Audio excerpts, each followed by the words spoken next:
Hello, you sexy motherfucker. These intros are getting worse by the minute. Hello and welcome to another exciting episode of the Bearded Banter podcast. I'm your host, Shane the Bearded One, and with me I have an all-star cast of friendos. Let me introduce them one by one for your viewing pleasure. It's too fucking early for this shit. Anyway. It's 10 o'clock in the morning. It's not that early. Yeah, I know, but you do understand we're cave dwellers. 12 in the morning. I sleep I'm 12. This is hard for me. Anyway. I sleep in anywhere from 9 a.m. to 3 p.m. There You know no what? I can relate. Anyway, let me introduce our guest here. Speaking of sleeping, why don't we introduce our first guest, Spencer? Oh, who's yes. non-existent. Oh, yes, our honorary guest host, Spencer. I love Resident Evil. Spencer Hill, Resident Evil 4 is the best game ever. Bioshock Infinite blew my mind when I first played. It's the best game. It's already chaos, guys. You're welcome. This is what you get when you have me on a podcast. Anyway, let's introduce everyone. With me, joining me as always, is my co-host Matt Leach-Rex. How are you this fine morning, Matthew? I am doing quite well. Oh, it's going to be a great day, isn't it? It's going to be a wonderful day, and I'm pretty sure that there is a bug in my room because because I just saw something really big and black fly in front of my mic, and I don't know what that means. Did it buzz? I don't know, Shane. You know what? I'll watch this afterwards and see if the mic picked up it buzzing or not. Something in my room. I don't know what it is, and it's scary. Well, Matt may or may not be dead by the end of this podcast, so we'll just tune in to find out. He's either going to be dead or he's going to be Spider-Man. We'll see what happens. Yeah. Well, let's get to the guest then, shall we? Speaking of guests, the man who just talked right now, making his introductory debut on Bearded Banter. You've seen him on The Gap before, but making his debut on Bearded Banter, we have the sports boy, Adam. How are you today, Adam? I want y'all to imagine Andrew Dice Clay is gay. Here's the thing, though. Everyone in my mind is gay. Just hickory dickory talk. I love fucking talk. That's all it is. What an introduction. Way to make his voice heard right off the bat. And joining us once again is our frequent guest host, my son, Josh. How are you doing today, my child? Oh, sorry, I was getting a drink. That's fine. Don't worry about it. Because a certain game just finished downloading on my computer, Monster Hunter World. Ooh! That's alright. Yeah, you can get that 4K 60 frames. I can play a game where all I do is hunt monsters and get really frustrated at the fact that I can't hunt these monsters. No, Matt, you can play a game where you can jump off of a mountain to chase a giant lizard. Dark Souls? Pretty much. Anyway, it's Dark Souls, but where like anthropomorphic cats make really delicious looking food. Everyone's got a fucking cat buddy, and you can make one look like Mega Man. Oh, hell yeah. Anyway, this show is already a catastrophe, so let's get started. So today we're doing things a little bit differently. Usually we have some general discussion about what we've been playing, and then we go into some news.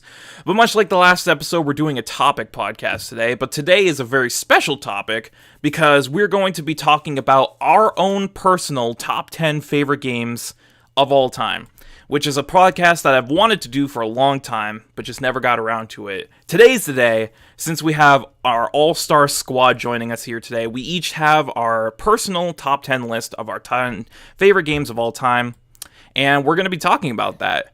Unfortunately, our honorary co-host Spencer cannot join us today because the temptations of the pillow seduced him into submission. At least that's what we're pretty sure. That's what we're assuming, because that's usually what happens. Who knows? He could be dead. He could actually be dead. Like, he went to go print off his list, and the printer ate him. No, what happened is the printer was printing off his list, and then the paper flew out so fast it was like a fucking shuriken and cut off his head. I was gonna say the printer was printing off his list, and then it just printed out like a ninja star and just hit him in the throat. Rest in peace, That where I got, Spencer. like, No, sprayed with the ink like a blooper in Mario Kart, and he's just like rolling on the ground, just completely blind because he's got ink in his eyes. Yeah, he's just printer drowning guy- in ink. the printer got so mad at his list that it refused to print it. It was like, nope, this is just horrible. And now some say 10 Resident Evil games in the top 10 list. some say he remains there to this day. But anyway, so let's get started. So the way we're gonna do this is that we're going to go chronologically through our list. We're gonna start at 10. One person's gonna talk about their number 10, and then the next person, the person after that, and then we're gonna rotate. One person starts talking about their number 9, the next person. So we're just gonna basically alternate between numbers. All right, sounds good. So, everyone's got their list ready? I have my Yes, list sir. up and ready to go. I would hope that you have your list ready, because you're kind of screwed otherwise. But anyway, we're going to get things started. So, seeing as how I'm the host, I will get us started, and then we will go to Matt, and then Josh, and then Adam, and then rinse and repeat. So, if you guys are ready, we can get started. Oh, we are. Honestly, I am mega ready. Okay, Ready? so Whatever. So, I'll get things started. So, here we go. My top 10 favorite games of all time. Number 10, Kingdom Hearts 2. Ooh. Now, Kingdom Hearts as a series is something that I didn't really start playing until last year, because I never played them as a kid. But I spent last summer playing through the whole series, and now it's one of my favorites. But specifically, Kingdom Hearts 2 stands out in my mind, because to me, this is like the quintessential example of how to make a proper sequel. Because Kingdom Hearts 2 took everything that was great about Kingdom Hearts 1, and either expanded upon it to make it better, or they just added a bunch of new shit that further enhanced the gameplay experience. Because Kingdom Hearts 1 was very slow and clunky when it came to combat. Kingdom Hearts 2 fixed that by making things a lot more hack and slash. There's a lot more free-flowing movement. Things are a lot faster, more snappy. You can really extend your combos in this one to ridiculous levels. Anyone who's played Kingdom Hearts 2 knows how crazy the combos can get in this game. 99 hits in a row. Let's go. Yep. They added a bunch of new magic attacks to further enhance the combat experience. They added probably one of my favorite new systems in the game, which is the drive forms, which are these transformations you can access during battle that change up your fighting style, and it really adds another layer of depth to the combat, where it's just like, oh, if you're in a pinch, you can access a drive form, and you can do crazy flipping bullshit. It's very anime. On top of that, I feel like everything in terms of the presentation in Kingdom Hearts 2 was vastly superior to the first one. The graphics were better, which, being a PS2 game from 2006, still looks great to this day. It really holds up well. The voice acting was marginally better, even though the voice acting was terrific in the first game. Somehow, Kingdom Hearts 2 had better voice acting. The story is the major point of contention for a lot of people, because they feel like this is where the Kingdom Hearts story kind of went off the deep end. But to me, I still enjoyed it for what it was, even though I will admit, it does get a little confusing at times. But I feel like Kingdom Hearts stories are better. I think Kingdom Hearts stories are better digested as standalones. Yeah. As a standalone story, Kingdom Hearts 2 works. So Yeah. that's all that it matters. works on its own. Compared to the first one, yes, it is a lot more complex compared to the simplistic narrative of the first game, but I feel like that added complexity really added a lot of depth to the storytelling, and for what it was very interesting, and it kept me engaged throughout the entire game. And the main thing about this game that I love is that it never gets boring. I said when I first beat it, this is one of the first 30-plus hour games I played where by the end, I didn't want it to end. I wanted more, and that's very rare for a game that long by the end to make me want to keep playing it. So kudos to Square Enix for that. But yeah, simply because it takes everything I loved about KH1, improved upon it by adding a bunch of new mechanics and smoothing things out while getting rid of all the stuff that bogged down the first game. That's why Kingdom Hearts 2 is my number 10. And the reason it's so low is because I only played it last year for the first time. So who knows? A few years down the line, it could go up the list. It could get removed entirely. Who knows? But for now, Kingdom Hearts 2 is my number 10. So, Matt, what is your number 10? Do my number 10 because I'm a bitch. I am going to list off a bunch of honorable mentions because if you know me, you know that I have a very interesting taste in games. I didn't want to mention the honorable mentions thing just because I felt like a lot of people would just go off like, oh, look at all these games that didn't make my list. But if you can keep it concise, go for it. I'm just gonna briefly run through them because I want to mention them because I think it would be interesting to see because I've mentioned I really like. If you know me, some of these games you would think would be on my list, but they're not. So I'm just gonna briefly run through them for honorable mentions. Diablo 2, Halo 3, Spyro Year the Dragon, Grand Theft Auto 5, Last of Us, Bloodborne, Shadow of the Colossus, Dragon Age Inquisition, Resident Evil 4, Baldur's Gate 2, Bioshock Infinite, and XCOM Enemy Unknown. All of those games are games that I adore, and in any other case would be on my list, but they are not because of one reason or another. You could make a top 20 out of those. Yeah, I could, but I'm not going to. But that takes way too much time, so... It takes way too much time, and I don't like thinking. So, my number 10 is StarCraft Brood War. If you know me, you know that I love RTS games, real-time strategy games. And so because of that, I feel obligated to put a RTS game on the list. And what better one to put on than my personal favorite one, and that's StarCraft Brood War. The reason why I put the Brood War over StarCraft 2 was because I feel that while StarCraft 2 is fantastic, I think Brood War, all of its mechanics, all its really good mechanics came from Brood War. Brood War was basically revolutionary when it came to not just how RTSs work, but how they play. Because it was one of the first games that really focused on balancing and properly making sure that each faction was as equal and as balanced as possible. Because so no matter who you play as, Terran, Zerg, Protoss, you are going to have the same level of skill as everyone else. So that way, it actually feels so you can actually play instead of I'm just going to choose this faction because they have this one. No, you pick whichever one you are legitimately you feel like that fits your play style, and then you still will be on the same playing field as everyone else. It's that type of balance that makes Brood War such a good game. And outside of that, you have some outside of that, you have a wide variety of different units to use. Its level of challenge is extremely fair.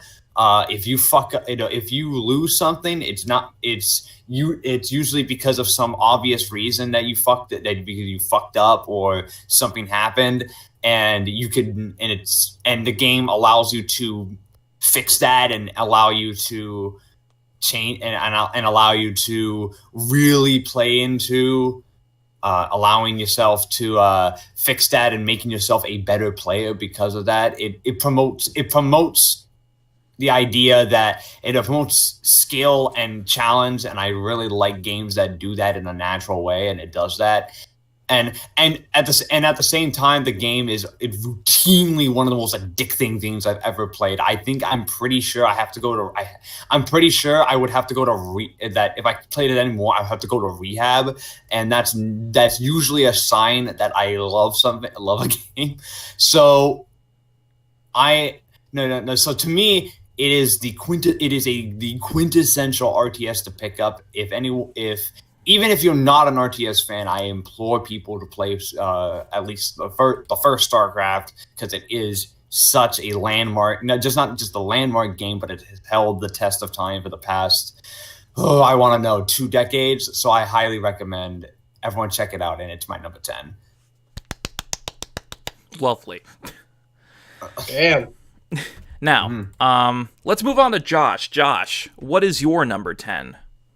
Okay, so my number 10 is a fairly new game. My number 10 is Battlefield 4. Ooh. Okay. The reasoning behind that is there's 2 games on my list that I've owned on every single platform. Battlefield 4 is one of them. I've had it on Xbox 360, Xbox One, and PC. And I've just had so many great memories with this game. When it first launched, I played the beta when it came out, and it was god-awful. When it launched, it was god-awful. It was buggy as all hell. I remember when that happened.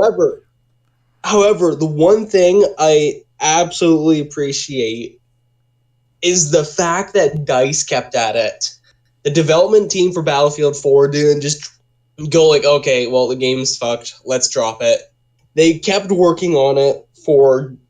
Even now, they're still working on the game, adding new content, working out all the bugs. And they added the wonderful thing called the experiment servers, which let people try out the new servers, what they're testing on, so they can fix out bugs with the community, and they get community feedback and everything. They just make the game so perfect and polished to where it is now. And then I've just had so many great memories on that game with all my friends playing on Metro, just... grenade fests, all you can hear is explosions going on, riding in tiny little robots and melting people with a torch. It's a great game. I've loved it for as long as I can remember. It's my favorite Battlefield. Battlefield 3 was a good game. Battlefield 1 was a good game, but I just feel like nothing can live up to the legacy of Battlefield 4. And that's why it made my list for top 10. I agree with you that I personally feel that Battlefield 4 is the best Battlefield 2. But let's move on. Adam, newcomer, what is your number 10? Man, I'm pulling, like, from the deep cuts of video games. Number 10. You're probably not going to know what this is. I don't think anyone is. But if they do know, you're an MVP. It's a game called Test Drive Off-Road Wide Open. And what it was a game released in 2001. Yeah, sounds like it. Of the developer. Basically, it was an off-road game. You drove around, you raced stuff, and it's not a good game by any sort of the measure. It's for the time. If you go back and look at it now, it obviously looks like a game 2001, but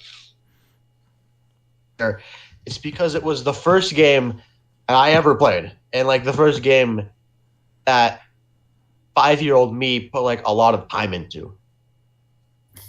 Or it's just like there were like 3 areas in the game. I spent hours driving around all the areas. I didn't even know how to unlock new stuff in that game. Like there were a bunch of tracks that I haven't even unlocked yet, but I still played the hell in the game just because 5-year-old me was just like, I get to go fast.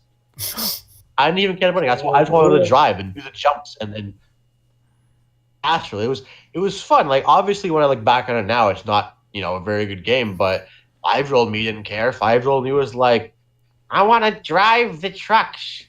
And 5-year-old me got to drive the trucks. And that's why it's there. Because it also, it's responsible for why I'm the person I am today, which is the gamer, capital G gamer, person who despises people of other race and gender and sexuality. And women and everything. And women and minorities. themselves. The Irish, the Italians, especially the Italians. But, yeah, none of that's true. It's just... was a fun game. I liked it. 5-year-old me didn't care. Wasn't very good. 5-year-old me had fun with it. And when I look back at it now, I think it was, actually playing games because it was that like NASCAR games, and then it was like various sports games like Madden and NBA Live, and then I got into Halo, and then Halo was like, and then Halo took off. Yeah. I played a lot of sports games when I was younger, but this is the first one, and this is the one that's probably most important to me. There. Yeah.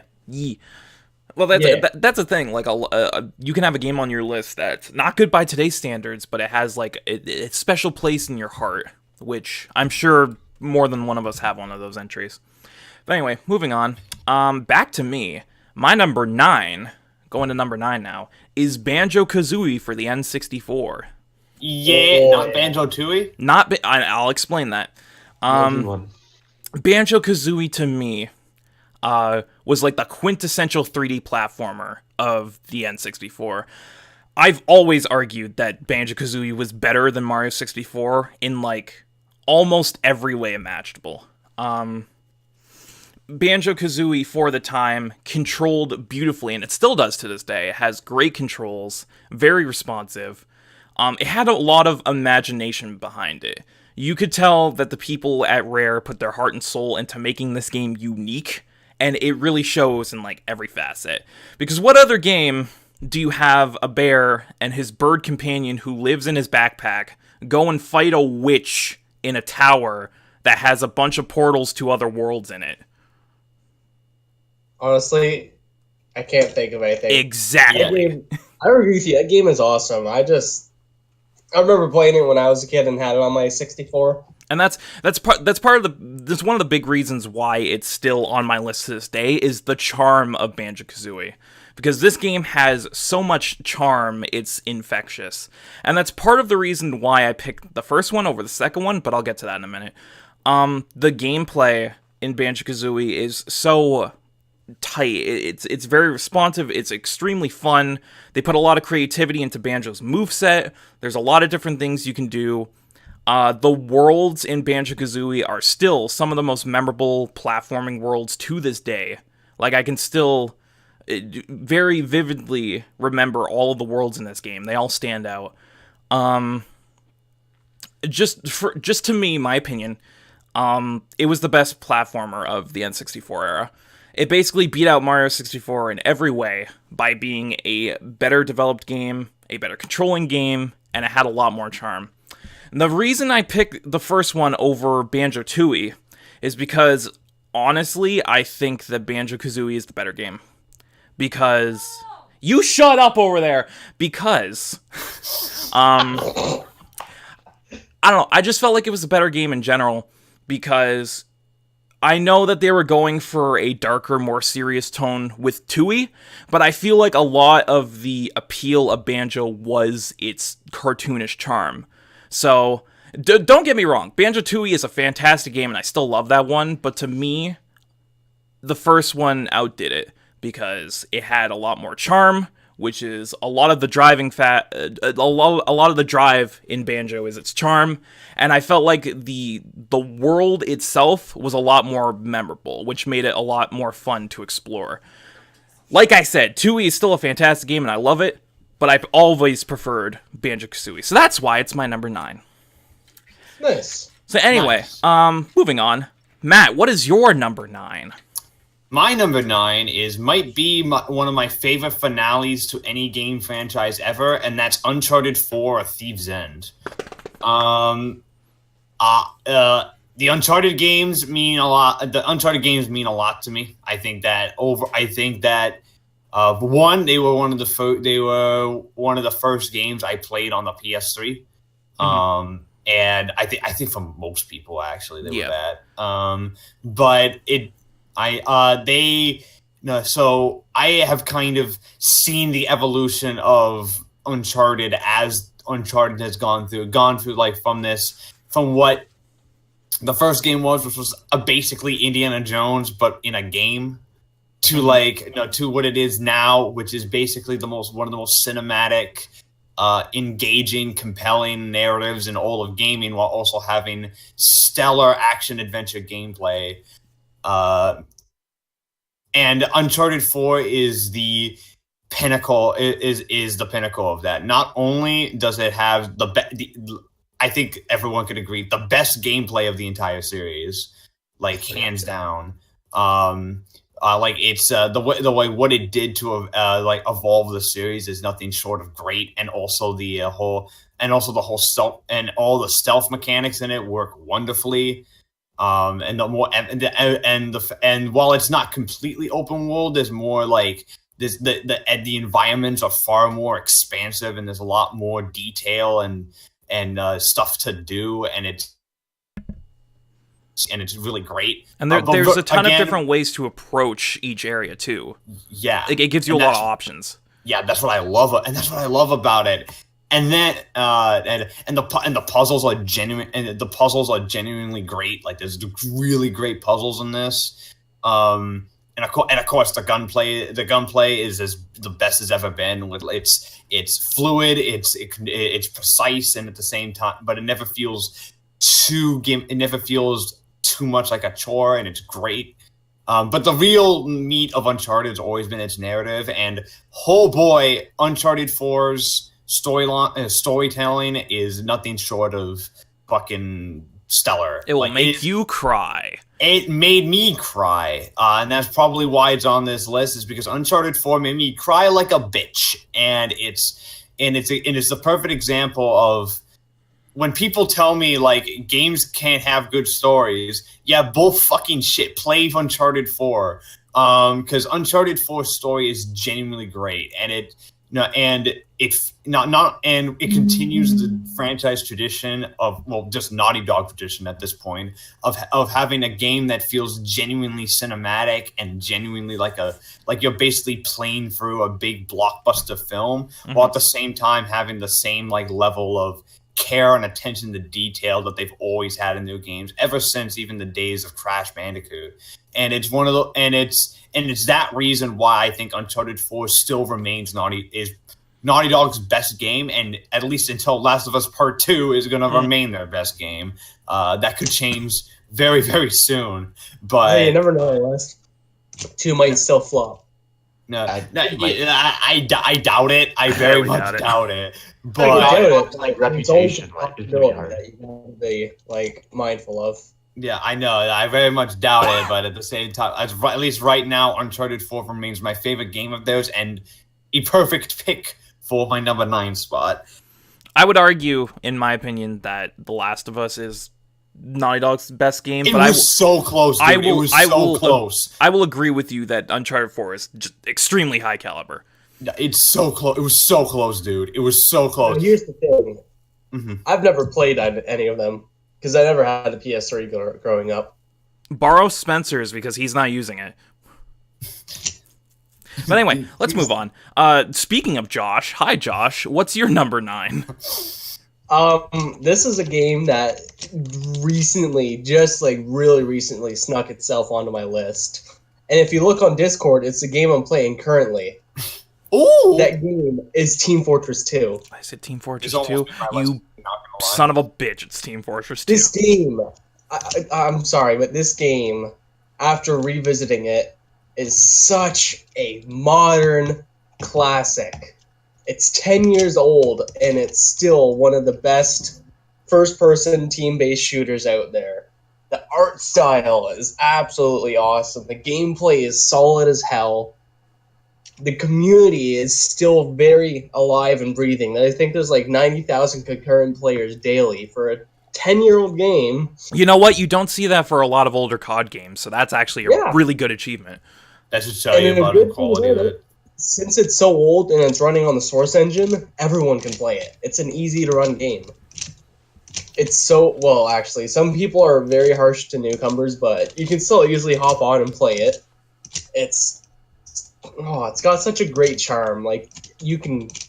I'm comparing it to Overwatch. There's so much more you can do in this game. The taunts are great. The cosmetics and everything are great. The trading system is ridiculously out there. There's so many different trading things. This game's just It's wonderful. It makes me smile just playing it. It's so fun. And it doesn't take itself seriously, which is one of the best things I can possibly think of. Yeah. Its development community, or its dev team, while it's very, very, very slow, is still there and trying its best. And it's held up. It's held the test of time. Not many games that are 10 years old can say that. Yeah, and it's great at least until you're playing dodgeball mode, and then you have like 5 rockets headed towards you because they're all locked onto you. Yeah, there are some bullshit things about this game. So random crits. Random crits are very frustrating. But it's all part of the fun. Yeah, it's all part of the fun, you know? It's just a fun game. Man vs. Machine is a great addition to the game. Just set up a turret in the back, and they'll take care of it for you. Basically, it's fun. This game, there's so much you can do. And if you get bored of the main, game modes, there's community-created game modes that you can hop onto. There's, so much you can do on this game. Well, I'm glad. But we need to move on. So, Adam, what is your number 9? Number 9, I was talking about how I used to play a bunch of sports games back in number 10 before I became incredibly racist. What obscure sports game is going to be on the list? It's not obscure. It's Madden 07, and now you're probably going to be wondering, why not Madden 06 or Madden 08 or Madden whatever the fuck? Any Madden. Why not Madden 98? So here's the thing. Madden 07 may not be the greatest from a gameplay perspective. It was obviously a lot better than Madden 06. There's small improvements. It got rid of that stupid code because in Madden 06 there was a weird when you went to pass controlled your left thumbstick controlled the way you move and the right thumbstick was this weird cone of vision and you had to look where you were going to throw before you could throw it. But Madden 07 got rid of that because it sucked and it just streamlined it a bit more and made it a lot more entertaining. And the soundtrack of Madden 07 soundtracks in any sports game, still up to this day, there are a bunch of songs on there that I still have on my Spotify. Like X's and O's by Atreyu's on there. Summer Shudder by AFI is on there. Monsters by what the fuck is it? It's Matchbox, not Matchbox 20, but Matchbox Romance. Yeah, Matchbox Romance. There's a bunch of incredible songs on there that still bang to this day. It's one of the best soundtracks in any game, period. That a licensed soundtrack at least. The best Madden game, to me, gameplay improvements that the new Maddens have. Madden 07 is just more fun to me. Nice. Yeah, that's what it all comes down to at the end of the day. It's just fun. Exactly. Okay, so back to me now. On to number 8. This is a game that came out very recently. Anyone who watched our Top 10 of 2017 podcast knows it was my game of the year last year. So my number 8 is Super Mario Odyssey. Super Mario Odyssey. Anyway, scream it like Super Mario. Super Mario. Anyway, this starts a trend of stop, please. This starts a trend of games on my list being from the last 5 years, because half of my list is of games from the last 5 years. So this starts a trend. But Super Mario Odyssey, to me, is the quintessential 3D Mario. It takes everything that all of the previous 3D Marios did so well, and just creates this, mishmash of styles and gameplay mechanics that just oddly work. It has the sandbox levels of 64 and Sunshine. It's got the exploration of those games. It's got some of the more course clear level design from the Galaxy games with the side rooms. And then there's the moons, which they change things up with the star system in this game, where instead of a set amount of stars you could get just by going through predetermined levels, no, we're just going to plop you in a sandbox and you can collect 70 of them. Go. And I love that about that. It's so open-ended And it basically just lets you create your own experience. And that's the thing I love in sandbox games, is just going off to wherever, finding a bunch of secrets, just carving my own path. And I feel like they really did that with the way they handled the moons in this game. And I know a big point of contention is, they overloaded the game with moons, so they decreased the value of collectibles because you can just find them out in the open. And I agree to an extent, but the thing about Mario, specifically 3D Mario, is that it was never about collecting the star, it was always about getting to the star. Going through the trials and tribulations, going through the obstacles to get that collectible. It's never about collecting it, it's about getting to it. So I feel like the moon system really played up the that aspect of Mario really well. Best moveset in a Mario game, Mario controls beautifully, and he has a bunch of great moves that really add to the movement in the game. It's definitely got the best movement system because you can do a bunch of crazy shit in this game. It's got some of the... I love controlling bullet bills with my hat. And then there's... Thank you for the segue. And then there's the capture mechanic, which basically just opens up a whole new can of worms. And it's one of those mechanics where it feels so second nature for some reason that it's like, why wasn't this in the series to begin with? It's just such an organic addition to the game, and it adds a bunch of new possibilities for level traversal, and it creates a lot of unique and creative level design to get moons. Got some of the best levels in Mario games, period. Specifically Metro Kingdom, that's always a standout. I also like the more surreal aspect of this game, because they're treating it more like a globe-trotting adventure, rather than just like a strictly fantasy ordeal. So you go to Metro Kingdom and there's real-ass humans, and it's like, well, this is clashing with the art style. I don't care, because it's jump cool. on them, and you can assault people by jumping on them. You can possess a man, and he drives a RC car. But it's just, I just love how much life they put into this game. It was really a breath of fresh air for the series.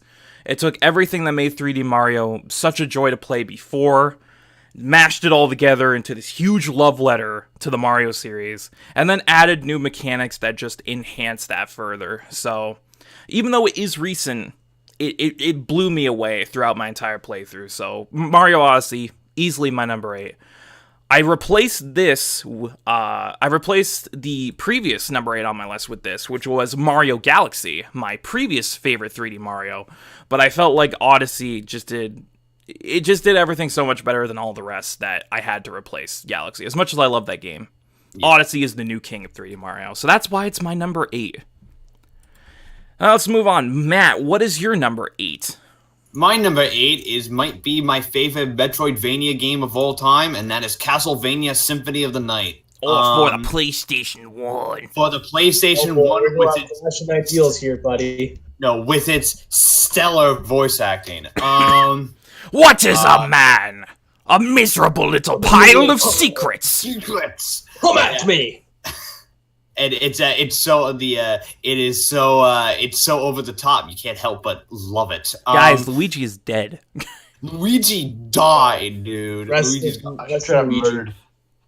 But Castlevania Symphony of the Night is basically Castlevania on freaking steroids. It is everything from it was the first real game in the Castlevania series to really have like the RPG elements that would come to define the series, and it's more in the 2000s. As well as it was also the first Castlevania game to really put emphasis on the linearity of it. I mean, of course, Castlevania's always had an element of non-linearity to it, even in like the NES days, but it was never really like the focus. There was kind of still like a linear way to go through things. Symphony of the Night ditched that completely and made more emphasis on basically you can kind of just do whatever you want to do in whatever order you want to do in Symphony of the Night. It's the perfect example of how to take an established game series with an established formula and change just one small thing to make it feel completely different. As well as the fact that it's one of the I think it was the first Castlevania game, I think, to have a non-Belmont as the protagonist, I believe. Yeah, I believe so too. Yeah. Unlike other Castlevania games, you did not play as a Belmont, but instead you. Nope. Hmm? That's where you're wrong. Sorry, that's what I said. I said I could be wrong. I didn't know. Castlevania Bloodlines on the Genesis. Ugh. Bloodlines is ugh. Symphony of the let me rephrase that. Castlevania is Symphony of the Night's is the first good Castlevania game to have a non-Belmont as the protagonist. Good save. And you play, instead of playing as a Belmont, you play as Alucard. Son of Dracula. Son of Dracula. Instead of you can play as Richter Belmont. If you put his name in as the username, you play as Richter Belmont, and that's fun. But if you, one of the things that making play as Alucard, because you play as Alucard, it's a completely different experience. You don't have the whip, and you don't have the standard like Castlevania weapons. Instead, you got a bunch of different new abilities. You can summon familiars. You can cast spells. You got your standard weapons and stuff. But because of that difference in protagonist, you have a completely new game, basically a completely different experience than other Castlevania games, and combine that with gorgeous fucking background. This is a gorgeous looking game for the PS1, and it honestly, it still holds up today. It is a wonderful looking. It's one of those 32-bit games that just still stands the test of time in terms of visuals, because the sprite quality in this game is phenomenal. The sprite quality, not just the sprite, but the backgrounds. Oh, the backgrounds! This is a gothic dark fantasy done brilliantly. And not only that, it has a really, really engaging story.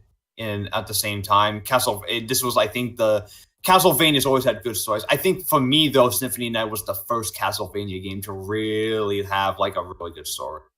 It does not have my favorite story in the series. I think that goes to the Sorrow games, Area and Sorrow and Dawn of Sorrow.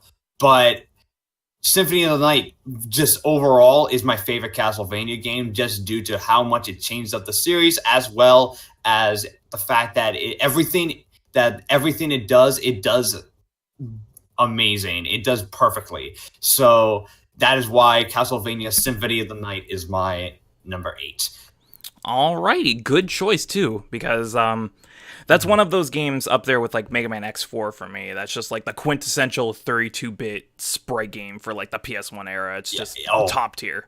It's also, you know what? I'll say that Symphony of the Night is the best like 32-bit, but you know me, I'll still say that Castlevania 4 is the best Castlevania. Oh, Castlevania 4 is up there. I think it was close. I really. Speaking of which, 4. Josh, what's your number 8? Not a Castlevania 4. Damn it, that would have lined up so perfectly. That would have been wonderful. Another sandbox game, a full open world sandbox game that came out in 2013. This is the second game, and the only other game that I had on all 3 console generations, Grand Theft Auto 5. Yeah, that almost made my list too, so. Oh, man. What can I say about GTA 5? It took everything that made GTA 4 good, and just went balls to the fucking wall with it. The story for GTA 5 was absolutely lovely. I love that they swapped it up and made it into 3 different character points that all converge together in one big thing. Mm-hmm. Each character, Michael, Trevor, and Franklin, all had their own personality. Every character in that game didn't feel like just, I'm here to be here. Each character felt like they meant their Jimmy was hilarious. They were all great. Who was Trevor's friend or Franklin's friend? Lamar. Oh yeah, him. Yeah. Lamar was an awesome, wonderful character. Lamar's the fucking best character of that entire game. Yeah. And then obviously the best part about GTA 5 was the multiplayer. it's still updated today, adding new content daily. You can have so much fun just pissing around with your friends, just driving around, killing everyone. The game modes they've added slowly throughout have just made the game into one of the best, and it just holds the test of time. It's a great looking game too. Even on Xbox 360, the game looked wonderful. And then when they added first person mode, that was a huge change for GTA. Oh yeah, first person mode like completely changes up the way the game plays. But it was a welcome change, and it was implemented very perfectly. Yes, it was. Yes, it was. And then it's still a game that's used to test PC systems due to how open and beautiful a game is. It's just, oh man, it looks good. And the thing that makes me sad is I have a bad feeling that Red Dead 2 is going to slowly drain out GTA 5's player base. Oh yeah. He's going to devour it, obviously. And I mean, whenever like, that happens with every Rockstar game, so I'm not surprised. Yeah. Plus, Red Dead have, 2 is the first from the ground up next gen game they made. So, I don't. The good thing is though is that I don't think Red Dead has. Does Red Dead 2 have multiplayer? Yes. Yeah, it does. Okay, then I was gonna say money off it, not because I know that I think Red Dead's like one of the few Rockstar games that is more focused on single player. So like it's like yeah. Mm-hmm. But Red Dead 1's multiplayer was still fun as hell. True. Yeah, true. All right, so number 8 for Josh is GTA 5, a solid pick. Now let's move on. Adam, what is your number 8? My number 8, we're done with sports games, I think. Yeah, we're done. There's still one more racing game, though. But this number 8 is Medieval 2 Total War. Now, this was really tough for me to choose between, like, Rome, the OG one, and Medieval 2. It's just like the mechanics, because Rome may be a bit better mechanically, but Medieval 2 is just more fun. And it looks better because in Rome, every unit looks the same. Like, there's no variation between units, but with Medieval 2, like, you see, like, 4 or 5 different models in a single unit. What was I going to say? It's a great game. It's fun to play. It's probably one of the best strategy games I've ever played. Civilization 5, I think. That's the one I played. But, yeah, I put so much time into this game just on card chip because I'd play it on my laptop whenever we'd go up to London to see my family, or we'd go on, like, road trips. I'd just bring my laptop and just play it for 2 hours straight and see how far I can get. Like, I'd be like, oh, let's see if I can speedrun an Egypt campaign. Or, or let's see if I can, reform the Roman Empire, but with, like, the Byzantines or something like that. Or I'd be a total colonialist and, like, play England and be, like, the worst faction because they're the English. The English suck in that game. They're not very good. They have good archers. That's about it. Archers are kind of in that game. It's all about cavalry. Yeah.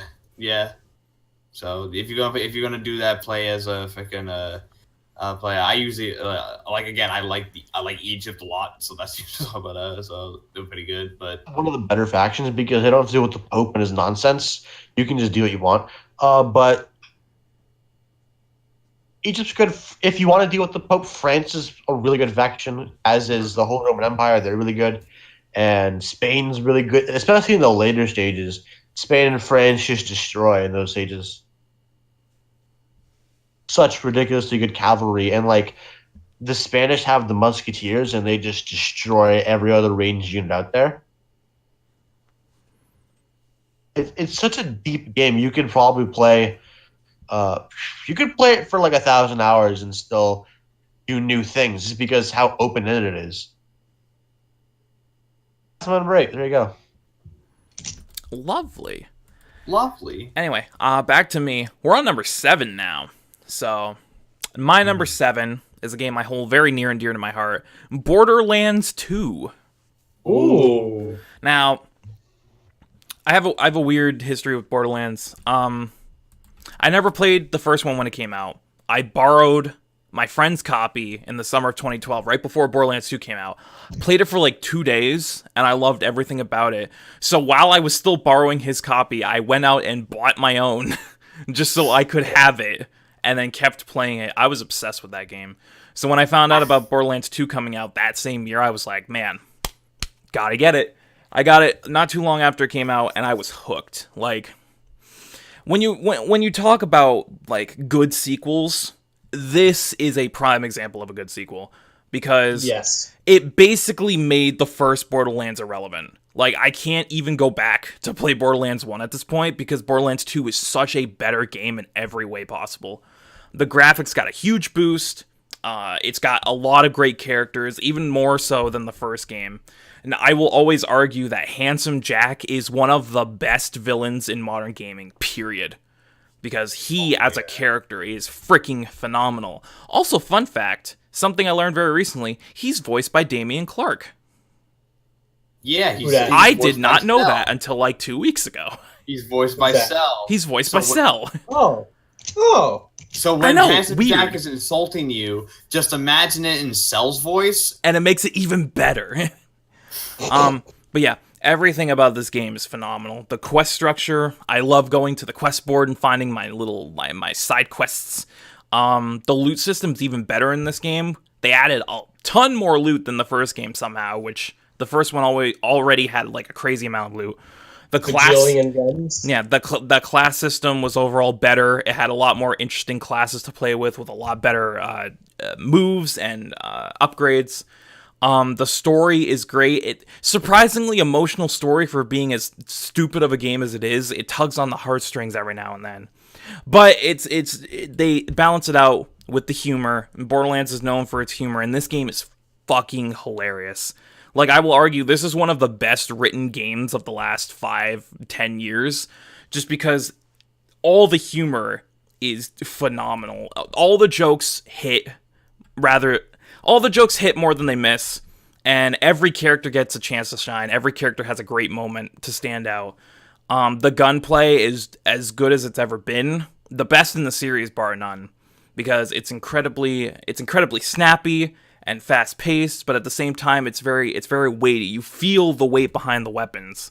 It's got a lot of varied character designs and enemies, and the world itself is a lot more fleshed out than the first game, because a huge point of contention was that the first game was too drab and lifeless, and I could definitely agree with that, but they fixed that in Borderlands 2 by making the world bigger, and it had a lot more life to it. The areas were a lot more colorful. There was a lot more variety in the environments. There were a lot more secrets that made exploring the world itself a lot more fulfilling. And of course, the co-op is a great time, regardless. 4-player co-op going into a raid is just like one of the funnest things you'll ever do. So, not much to say about this. Again, it's just a sequel that took the first game, made it better. But in this sense, I feel like this is one of the best sequels out there, because when you make the first game basically impossible to play because your sequel is so good, that's a good sign. And I feel like Borderlands 2 did that in spades. One of the best shooters I've ever played, which will only be topped by my next entry on my list. But for now, Borderlands 2 is my number 7. And let's move on, Matt. What's your number 7? Yeah, this one was a hard decision for me because this franchise means a lot to me, and there's a lot of games in this franchise that could be in this spot. But I'm gonna have to go with the one that I feel best amplifies what I love about this series, and that is my number 7 is Pokemon Heart Gold and Soul Silver. And I think and it's one of the Pokemon games I put the most hours into. I put like 500 hours into it, which is way too much. But at the same time, I don't care. Second, I think Heart Gold Soul Silver was everything I feel the series should be. for one, it's the best. I think I'd argue it's one of the best looking games on the original DS, like hands down. And it but not only that, but it basically took the established, now tried and true formula of the Pokemon games and just refined it to a T. It does not, in terms of just the pure Pokemon experience, it does not get much better than this. Everything is so polished, so clean, so precise, so it just flows. The battles are quick and fast. Just the sheer amount of stuff you can do. The fact that it took the whole idea from the original versions as the remake of going back to the other region and take it and basically. And it appears that Spencer has joined the podcast. Spencer, you shut your mouth for now. We're in the middle of a discussion. Not late in the Quintessential Gamer is here. Hello. We will get to you momentarily. Matt, continue. So the fact that you can go to the original game, took the idea from the original games, and you can go back to the other, like the previous region, in this case it's Kanto, and go get those badges. So you have 16 badges to get, which means you got 2 full regions to explore, which is a lot of content for a Pokemon game like this. And there's so much to do in both areas. So so not only is the after game very extensive, but the after game is also very extensive, because the after game leads into other stuff. So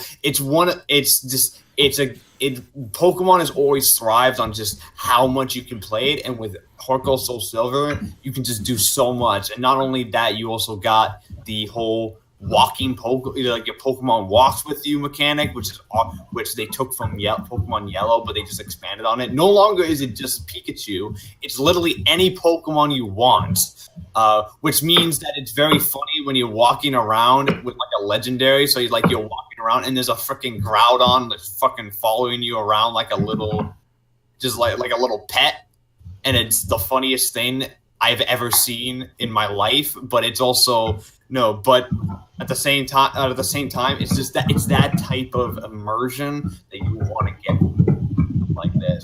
And to me, that is why Heart Gold Soul Silver is still my favorite in the series, even though technically I feel Sun and Moon is probably the best game in the series. But I feel that Heart Gold Soul Silver still embodies what I go to Pokemon for. Good choice. Josh, what is your number 7? My number 7 is an anime game.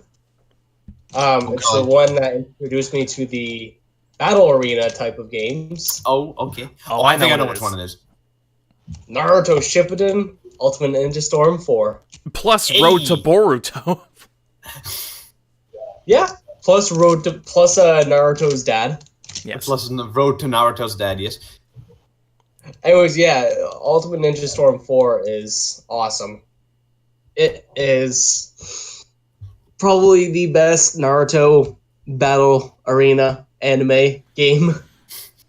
Yeah, Long title, but it's I've played 3. I have 3. 3 was a really good game, but it was really clunky, really outdated. There really weren't any more servers anymore. If you wanted to try and play with friends, it was impossible. And then lo and behold, Ultimate Ninja Storm 4 dropped on my lap. And I was like, what be this? And my lord, was it an awesome game. You get to play through the story of the Great Fourth Ninja War. The gameplays were fine. The fighting is easy, but it's not like super professional. It's no esport, but you can add your own skill to it. It's not completely just mash the B button and you win. There's some skill involved. It's a fun game. A lot of characters. Really not much to say about that. Mm-hmm. Well, yeah, there's not much to say about Naruto in general, so I understand. Yeah. It's a good game. All right, good choice. Adam, what's your number 7? Okay, first I'm gonna wait until Spencer stops making noise. Yeah, I'm gonna wait till Spencer stops making a bunch of noise because it's distracting. I'll go. But okay, number 7 is a game where you fly planes in World War II and you kill Nazis, which is always good.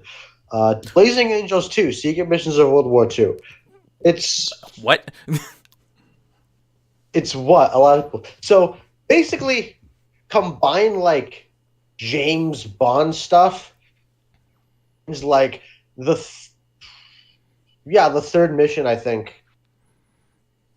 Not the third, but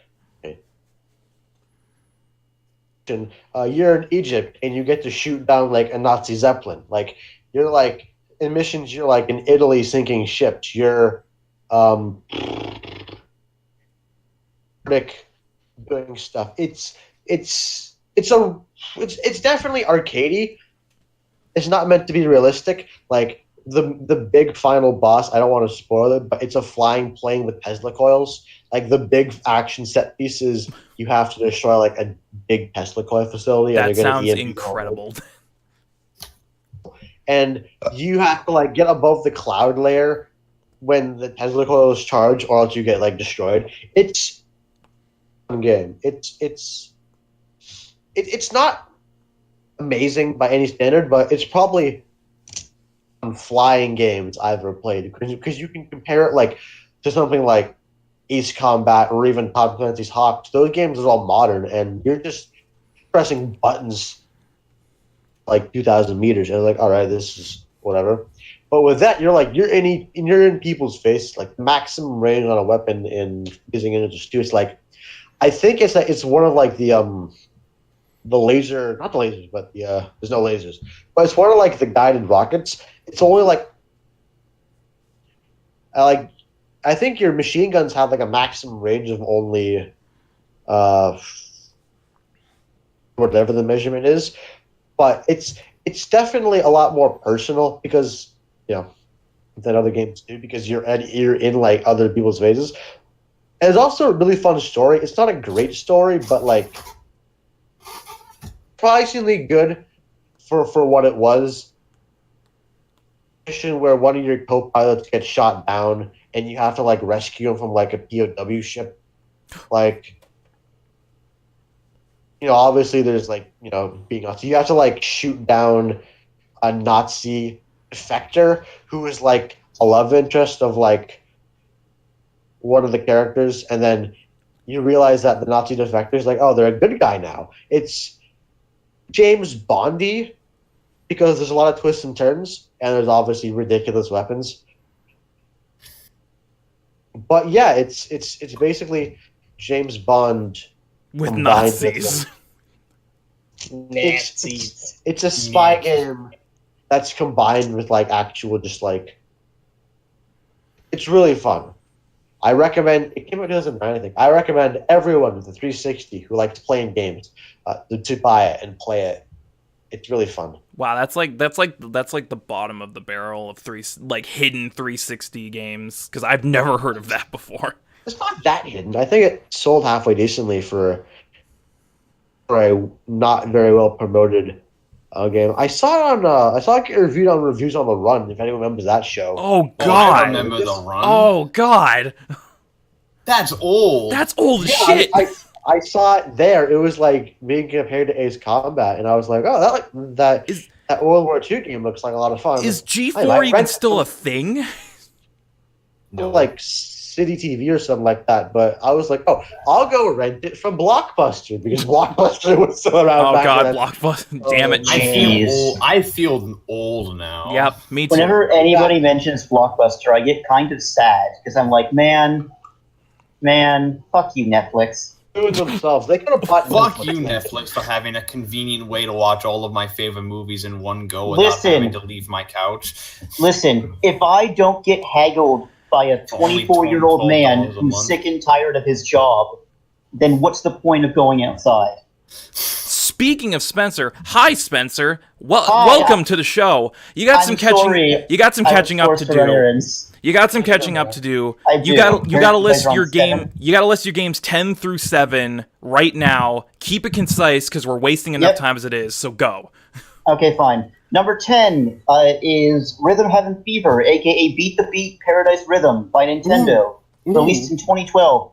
Was the game that, in my opinion, is still the best music/rhythm-based game ever made, with over I think it's like over an hour and a half, close to 2 hours of rhythm-based music. The soundtrack is amazing. The music is really good, given it's a rhythm game, so it has to have good music.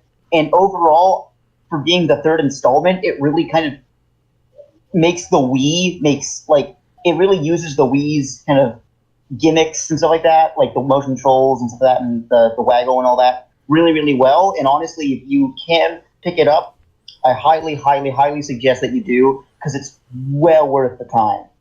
My number 9 is Deadly Premonition, specifically the director's cut by Access Games, released in 2013. Deadly Premonition is not a good game. In fact, pretty bad game. The sound mixing is terrible. The story's convoluted as shit. The voice acting is hilariously bad. None of the gunshots have a good punch to it. The supernatural plot twist is really bad. But you know what? It might be the best fucking Twin Peaks game we've ever had, and we probably ever will have. Swery65 is a man who is not afraid to be bad and be random and obscure and make dumb jokes. And I had such a fun time playing this game on the PS3. With all of its slowdown and all of its skip frames and everything else, I had so much fun playing Deadly Premonition, the DX cut, that it was just a fun time. And you know what? For a world in which we don't have any Twin Peaks game, this is the closest game to a Twin Peaks game we'll ever have. And it's really, really good.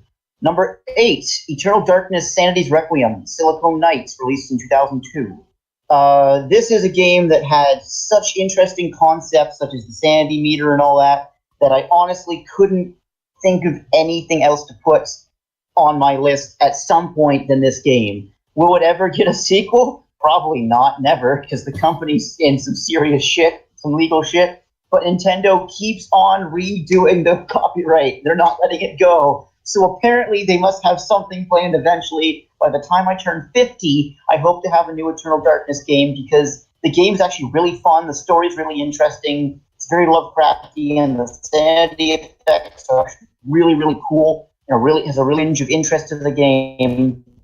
And overall, I highly recommend it. Number 7, Life is Strange, released in 2015 throughout the year. Life is Strange made me cry a lot. It's a sad game, but it's also a really melancholic game about kind of the growing up and going through kind of tough times and puberty and friendships and romance and love and social situations. Deals with the LGBT, deals with bullying, deals with a lot of things that honestly, if this game didn't touch on it, it probably wouldn't be as touched on as much by other companies. Don't Nod, for much shit I'll give Remember Me, because honestly, it was a good game. They really upped their ante with like this kind of beautiful watercolor pastel aesthetic and this kind of art book style, and it's just really nice. The story's really good, and honestly, I recommend picking up Life is Strange before you pick up the sequel. There you go. Thank you. Okay. So let's move on now. Now that we're back on track, number 6. So my number 6 is going off of my last entry. I said that there was only one game that could top Borderlands 2 in terms of like my favorite shooters, and that game's my number 6, which is Halo 3. And I know Adam's going to be disappointed because it's not Reach. That's not Reach. But Halo 3, it was tough for me to choose between Reach and 3. Because Halo 3 but Halo 3 holds a special place in my heart. Not because it's the best game ever, because it's only number 6 on my list, clearly. Even then, I will still say that it holds up incredibly well as a shooter. It's still got really tight controls. It's really responsive. The shooting itself, even though it feels a little weightless at times, is still incredibly fun. Mowing down Covenant is always a blast, especially in this game. It's mainly the history and the memories that I have with this game that put it where it is on my list. Because Halo 3 was the first shooter that I ever owned. Because I never really played any shooters as a kid. I remember playing like a Doom knockoff on PC with my dad's arcade joystick, like when I was a kid, but I don't really count that. But yeah, Halo 3 was one of those games where all my friends were playing it when it came out. And I didn't have a 360 at the time, so I would always go over to their house and play with them, and it was always a blast. So when I eventually got my 360, this and COD 4 were the first games that I ever got for it. I picked this over COD 4 because the memories with this one are so much more than COD 4. I remember playing this game on Xbox Live with my friends. Was one of the funnest experiences I've ever had playing games. Just going crazy with custom games and doing a bunch of crazy rules. So, like, doing Trash Compactor Man, if anyone knows that, is, like, one of the funnest fucking things in a shooter. Trash Compactor, man. Trash Compactor is fucking great. Just messing around with the Forge mode where you can make your own custom maps was always a fun time. Skulls.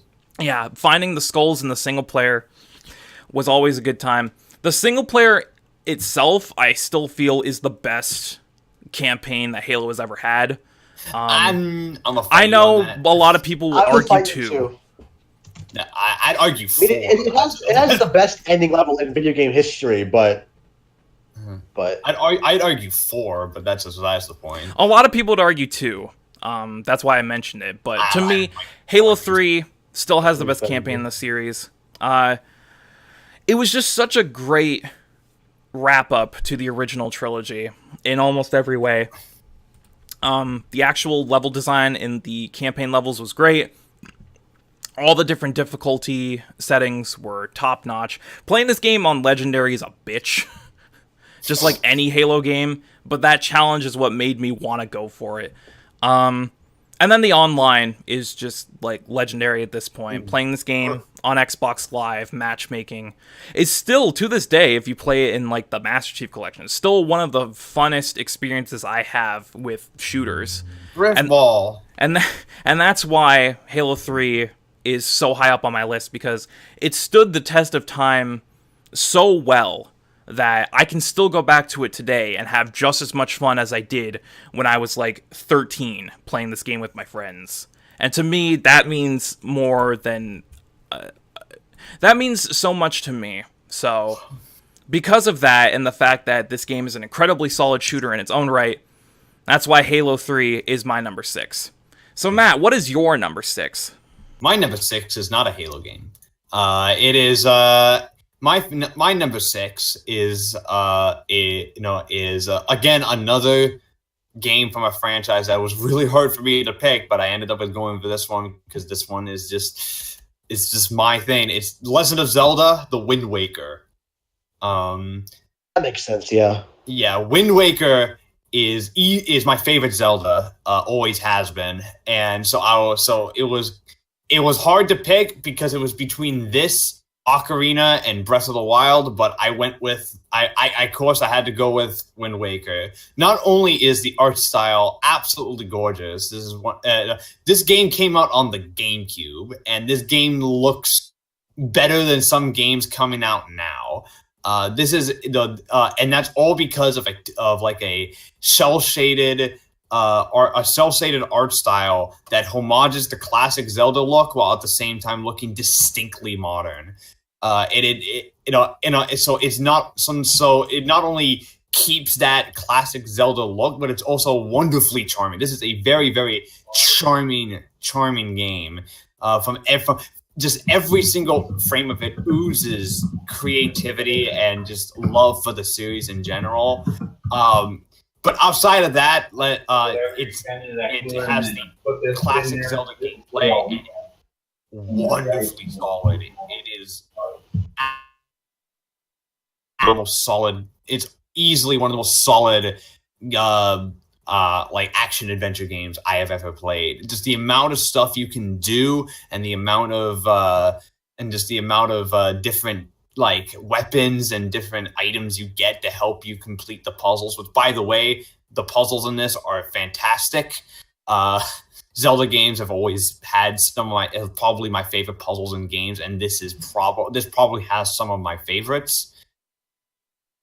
And combine that with probably my favorite version of Ganon, probably my favorite version of Ganondorf, and and the whole unique thing with the Wind Waker of controlling the winds and the sails and being able to just kind of and as much as people will rip on the freaking the boating segments for being too long, I don't know. I think they're relaxing personally.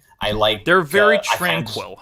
It's very tranquil. I kind of just like going around and just kind of like exploring the ocean. It's just fun. It's calming to me, except when you run into an enemy and then you have to fight them. But it's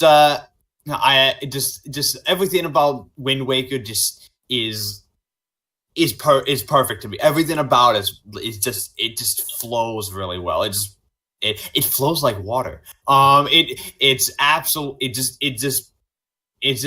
charming. It's fun. It's just everything I want in a Zelda game, and that's why it's my number 6. The Wii U version fixes a lot, actually. Yeah, play the HD version on the Wii U because it fixes a lot of the problems. Wind Waker in general, so that includes GameCube and Wii U. HD Surprised that it took that over Breath of the Wild for you in terms of Zelda games. It was close. The only reason I do it is because Breath of the Wild is too recent, and I need some time to still digest it because that game is so fucking long and so big that I still haven't. You know what? That's what she said, man. I stop. I still need time to digest Breath of the Wild. I'm pretty sure that if you come back, maybe you'll come back to me in like a couple of years. Maybe then Breath of the Wild will overtake Wind Waker. But as of right, I have a soft spot for Wind Waker because it was the first Zelda game I played. All right. Well, let's move on. Spencer, how about you stop making some background noise and start talking about your number 6? My Seriously, number we're 6. in order now? Yeah, actually. Wait, is there an order? I was going Josh after Matt, but then since you showed up, I'm switching the order a bit. So okay.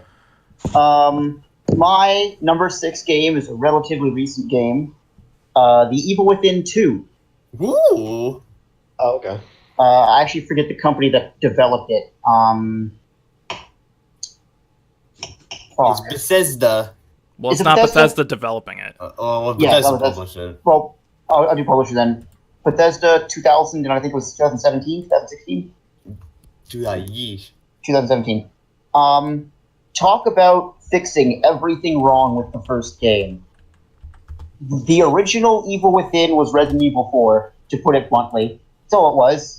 Not saying that's a bad thing, except when you're not a good copy of Resident Evil 4, it is a bad thing. By the way, the developer was Tango Gameworks. Tango Games, that's it. Tango Gameworks.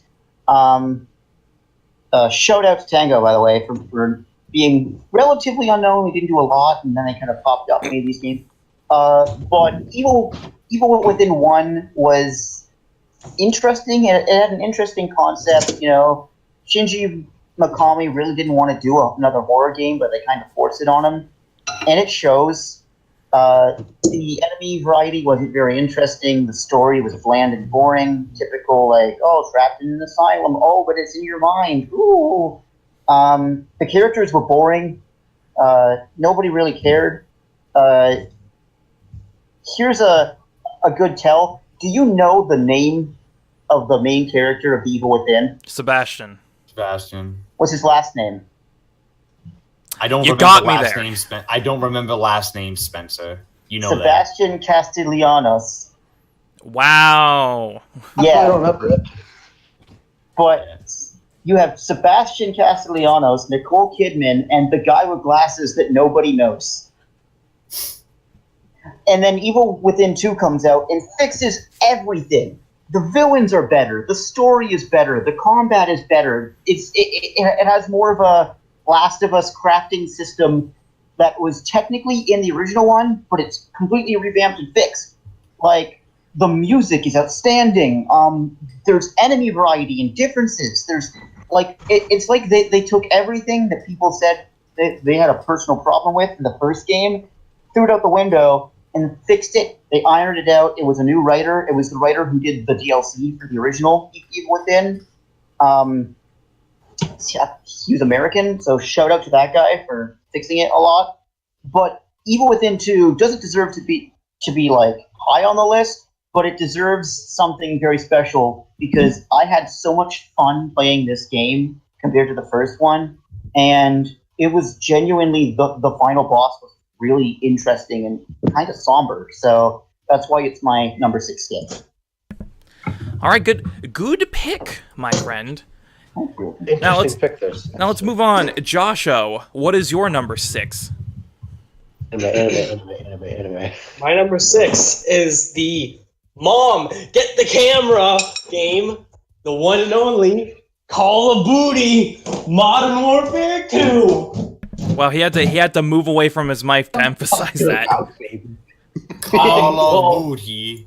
The reason why it's on here is actually the same reason as Shane's, as it was my first game I got on Xbox 360. Yeah, boy.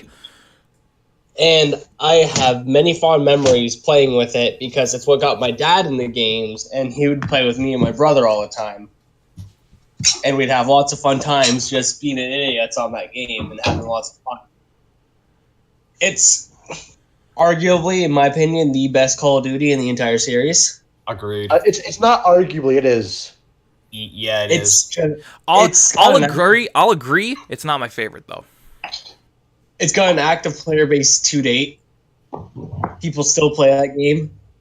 It took everything good about Modern Warfare, like COD 4, and just, once again, balls to the wall. More kill streaks, more weapons, more perks, more everything. New game modes, Michael Myers, which wasn't a game mode technically, but it was fun as hell to play with your friends. The campaign. The campaign was, oh man. Campaign is still one of, if not the best in the series. Is that the one with no Russian? Yes. That's Okay. the one where you slaughter an airport full of innocent people. Yep. And don't forget all the wonderful memes surrounding around that game. Mom, get the camera. Oh, baby, a triple. Get no scoped. Oh, baby, a triple. Oh. Get no scoped. Please That stop. game was awesome. I love that game. One of my fondest moments is my brother, me, and my dad were all playing, and I got a nuke. And I just scream through the entire house. I run downstairs, and I yell at my dad, I'm like, get that! Get what now, bitch? What now? Perfect. And my dad was like, shut up, Josh. You shut your fucking mouth. Shut your mouth, Josh. That was what I said because I am his dad. I know. I have a lot of fun moments with that game, and so it got me into, really into Xbox 360 gaming. It's a good game. I will not argue that is objectively the best one, but it's not my favorite. That still goes to COD 4. But let's move on. Adam, what's your number 6? Number 6, okay, this is going to be kind of weird because I have 2 Pokemon games on here. That's fine. So did Matt. So to do. I wanted to have one game from each franchise, but I couldn't decide between Emerald and the other one. But number 6 is Pokemon Emerald, which is, it's basically Ruby and Sapphire combined. It's probably my favorite Pokemon generation. Generation Like, 5? I put in the, No. 6? Generation 3. it's really close. Oh, honestly. I'm not sure if I can pick between 3 or 5, but 3 had Emerald, obviously. It had Ruby and Sapphire. It had Fire. I was thinking of Platinum. I'm an idiot. Yeah, you were thinking of Platinum and Pearl. Anyway, continue. Black, So White, Shit. Emerald was probably the best of the Gen 3 games, just because of everything it had. I know Fire Red had the Sevi Allens, but I didn't get up to that point in Fire Red, so I'm not throwing it on there. But Emerald was just fun because even after you were done, there was still a bunch of stuff you could do. Like, you could obviously go ahead and waste 10 hours of your life trying to catch fucking Groudon and Kyogre and Rayquaza. You could go and try and find all legendaries. Like, it was The Battle Frontier? Yeah, the Battle Frontier was great. I played like the Dome a bunch because I'm a sucker for tournaments. Is better because than Ruby and Sapphire because instead of having either team Aqua or Magma, you have both, and they're like actually duking it, and you feel like oh, I'm in the middle of this, and not just it's me versus them. Like it's always better when you're in the middle of something versus when you're um yeah, I put so much time into this game. I had a Skeptile that was like level 77, but that was like that's probably why like the Trico line is probably one of my favorite starters of all time. So just because I played so much of that game, I even remember like having like what's the third evolution of Whisper? It's Whisper. It's louder. It's like Explode. Loudon or something. That's what it is. I don't even fucking know, but it screams a lot like me, so I empathize with it. Yeah, Explode. But I had like a level 50. I was like the only person to have one. But that game, I just put like so much time into as a kid. It was basically like the first Pokemon game I really fell in love with. Took the series after a bit. Like I kind of came back for the next game, for the next Pokemon game was released. But not three. Emerald's probably not my favorite Pokemon game, but I think I may have put the most time into it. Yeah, and that's usually a sign of like the best of your favorite Pokemon game is how much time you've put into it. So, but like the time I put into that versus the time I put into the other game on the list, it's like maybe an hour or two more, but it's pretty inconsequential. But yeah, that's Emerald. yeah. Like everyone should play it. If you can't play it, fucking get like you can find emulators really easy. Yeah. Yeah. Even though DS emulators kind of suck.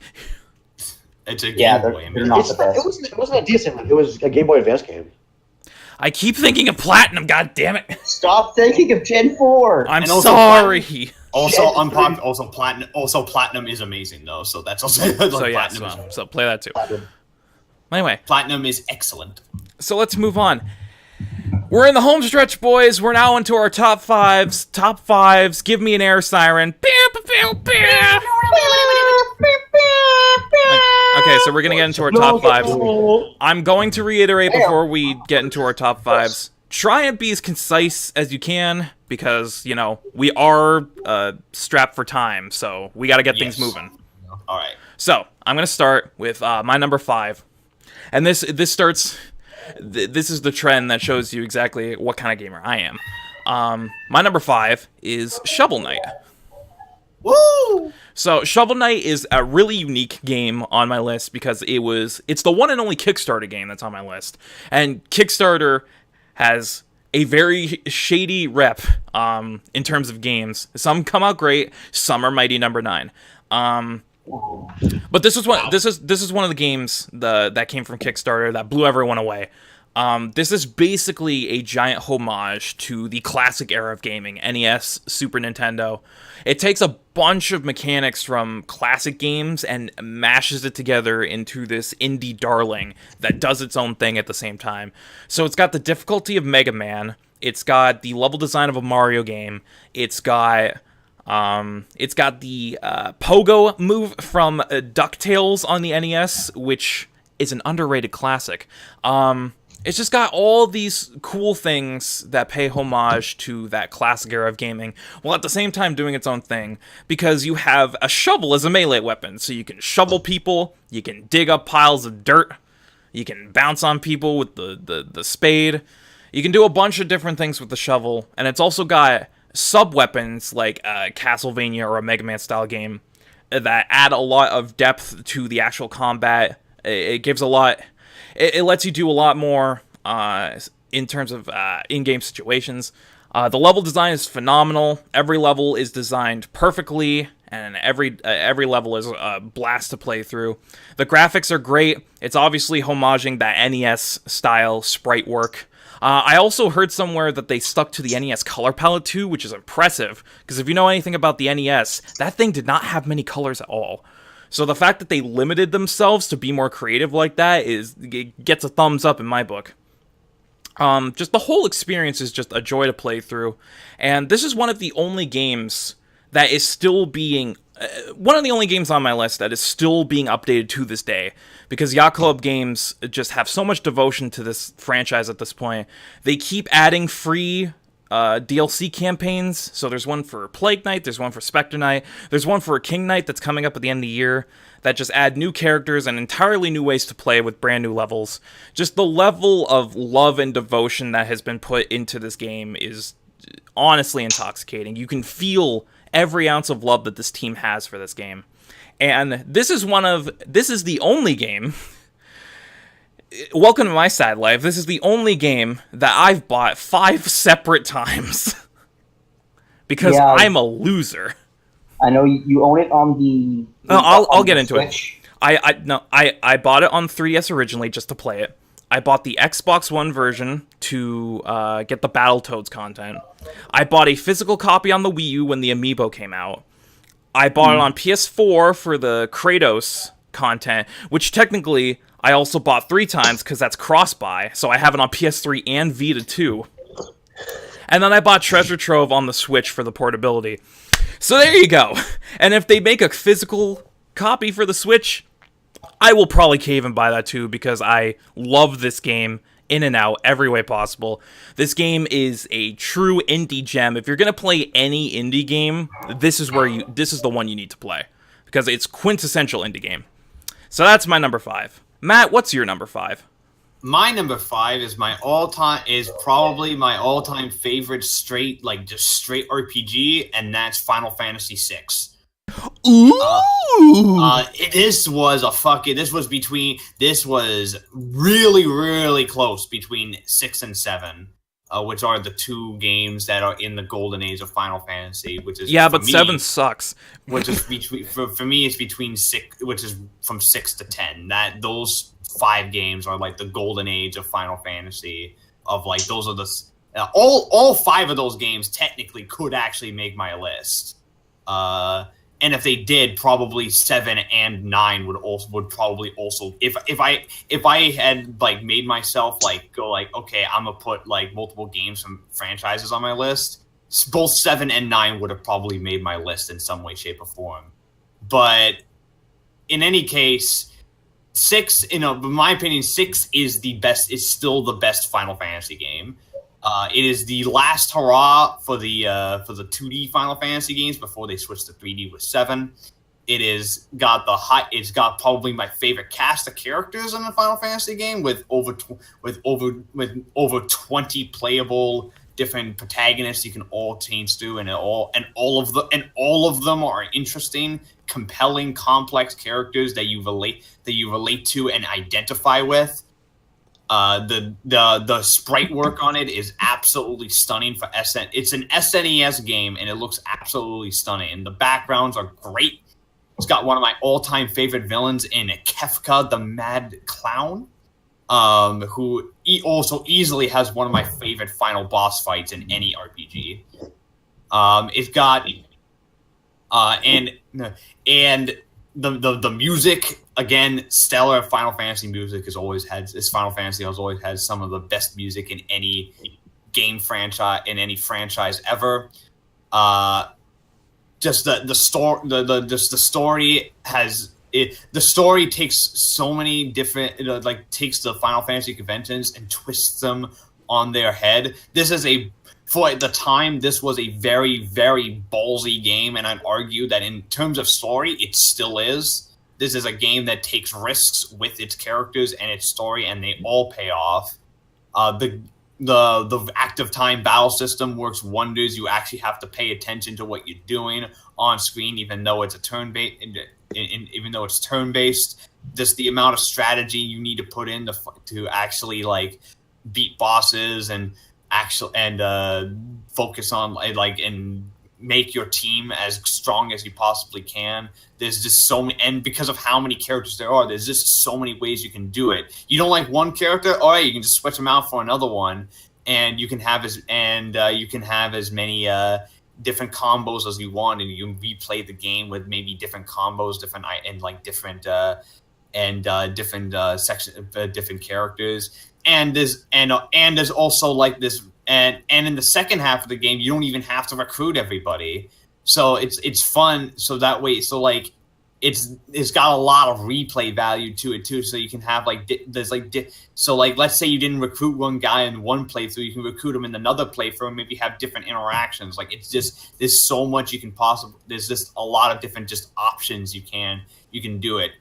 So to me, Final Fantasy VI represents the pinnacle of Final Fantasy. It still has not been topped as close as 7, 9, and 10 came to surpassing that.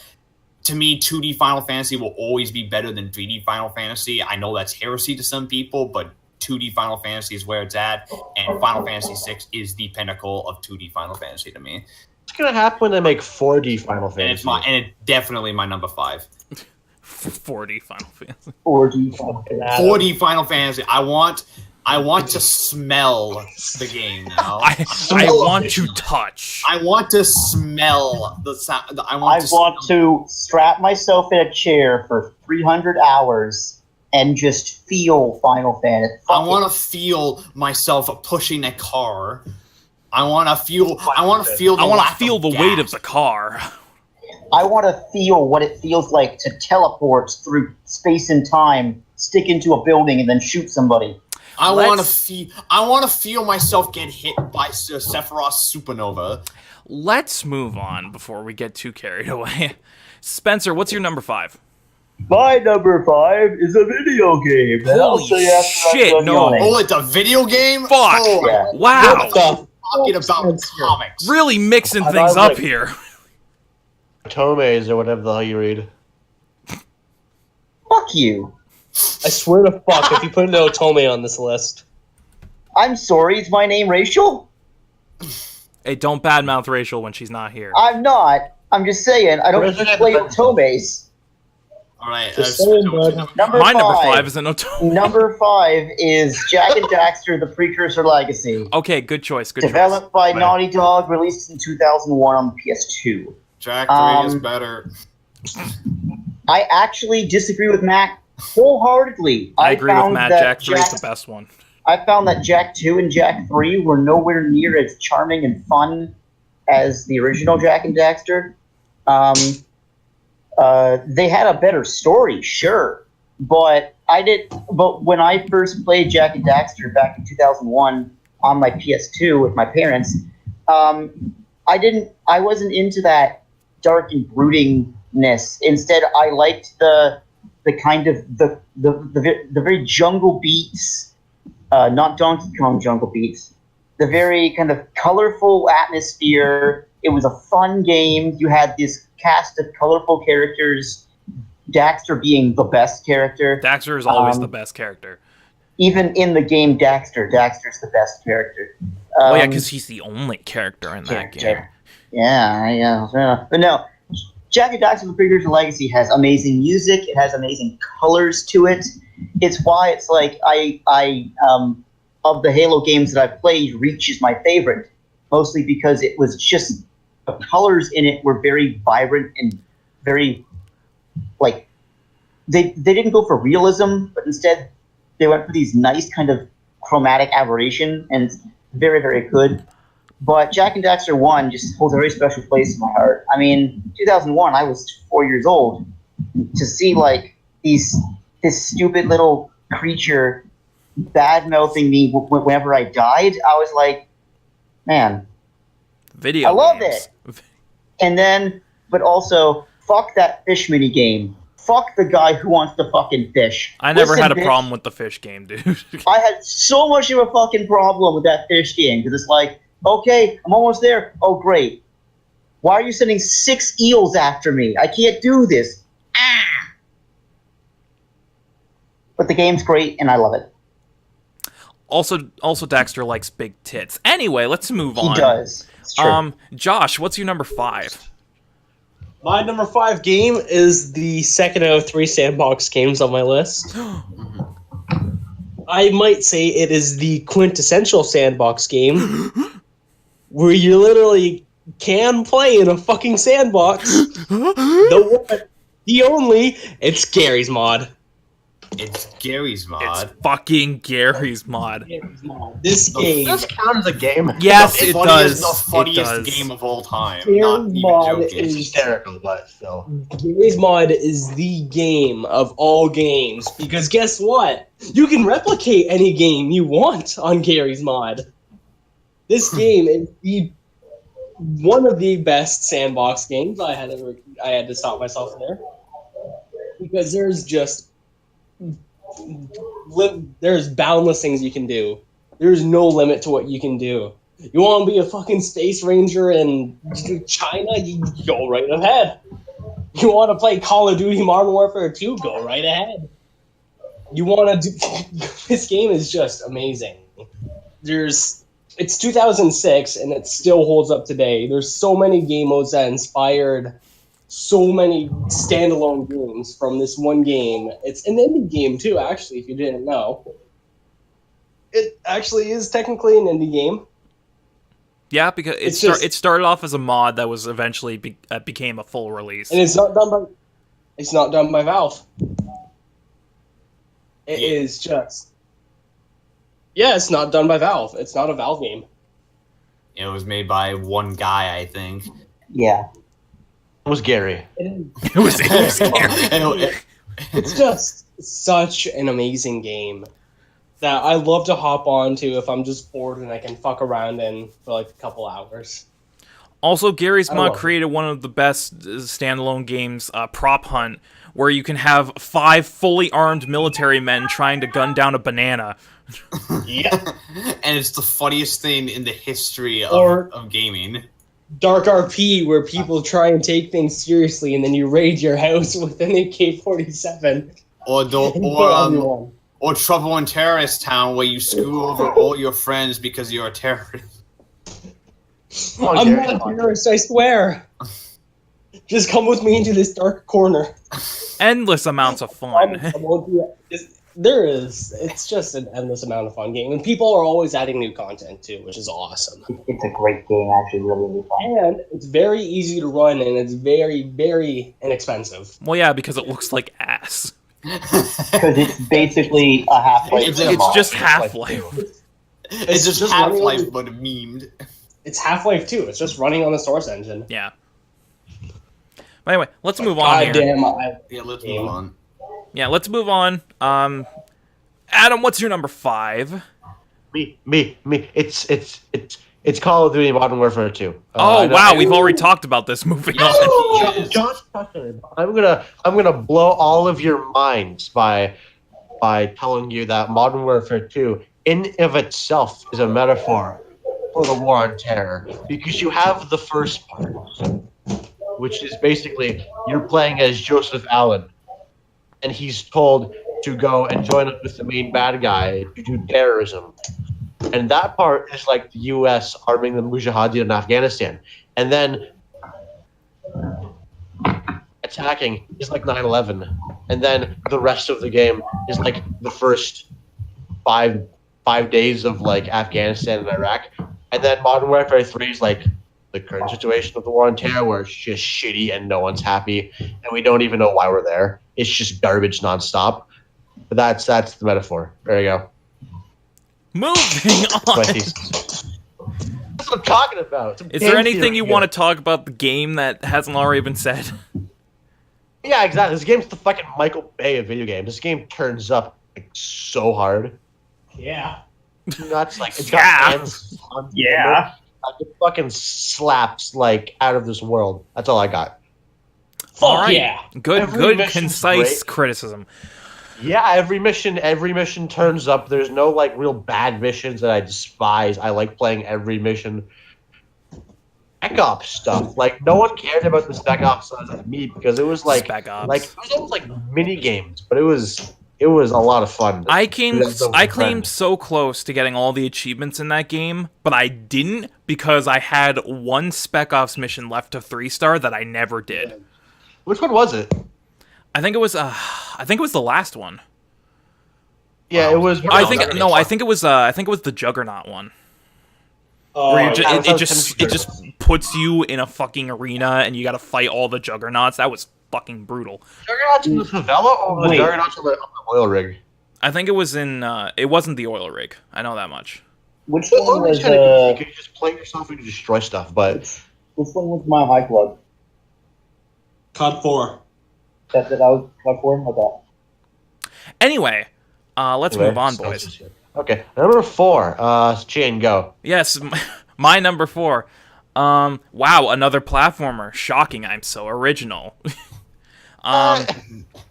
My number 4 is a little title called Mega Man X, What's that? which we had a podcast for not too long ago. Which you can watch on Bearded Gaming Network on Yeah, YouTube. it'll probably Here. show up in the fucking end card, maybe. I don't know. That shit's random. Anyway, And link to my Twitter in the chat. yeah, you can I'll go put to this up. Twitter and find it. Anyway, Mega Man X is my number 4, because anyone who knows me knows I love Mega Man. Anyone who also knows me knows that Mega Man X is my favorite series of Mega Man games, because Mega Man X is basically just Mega Man on fucking steroids, and I love it.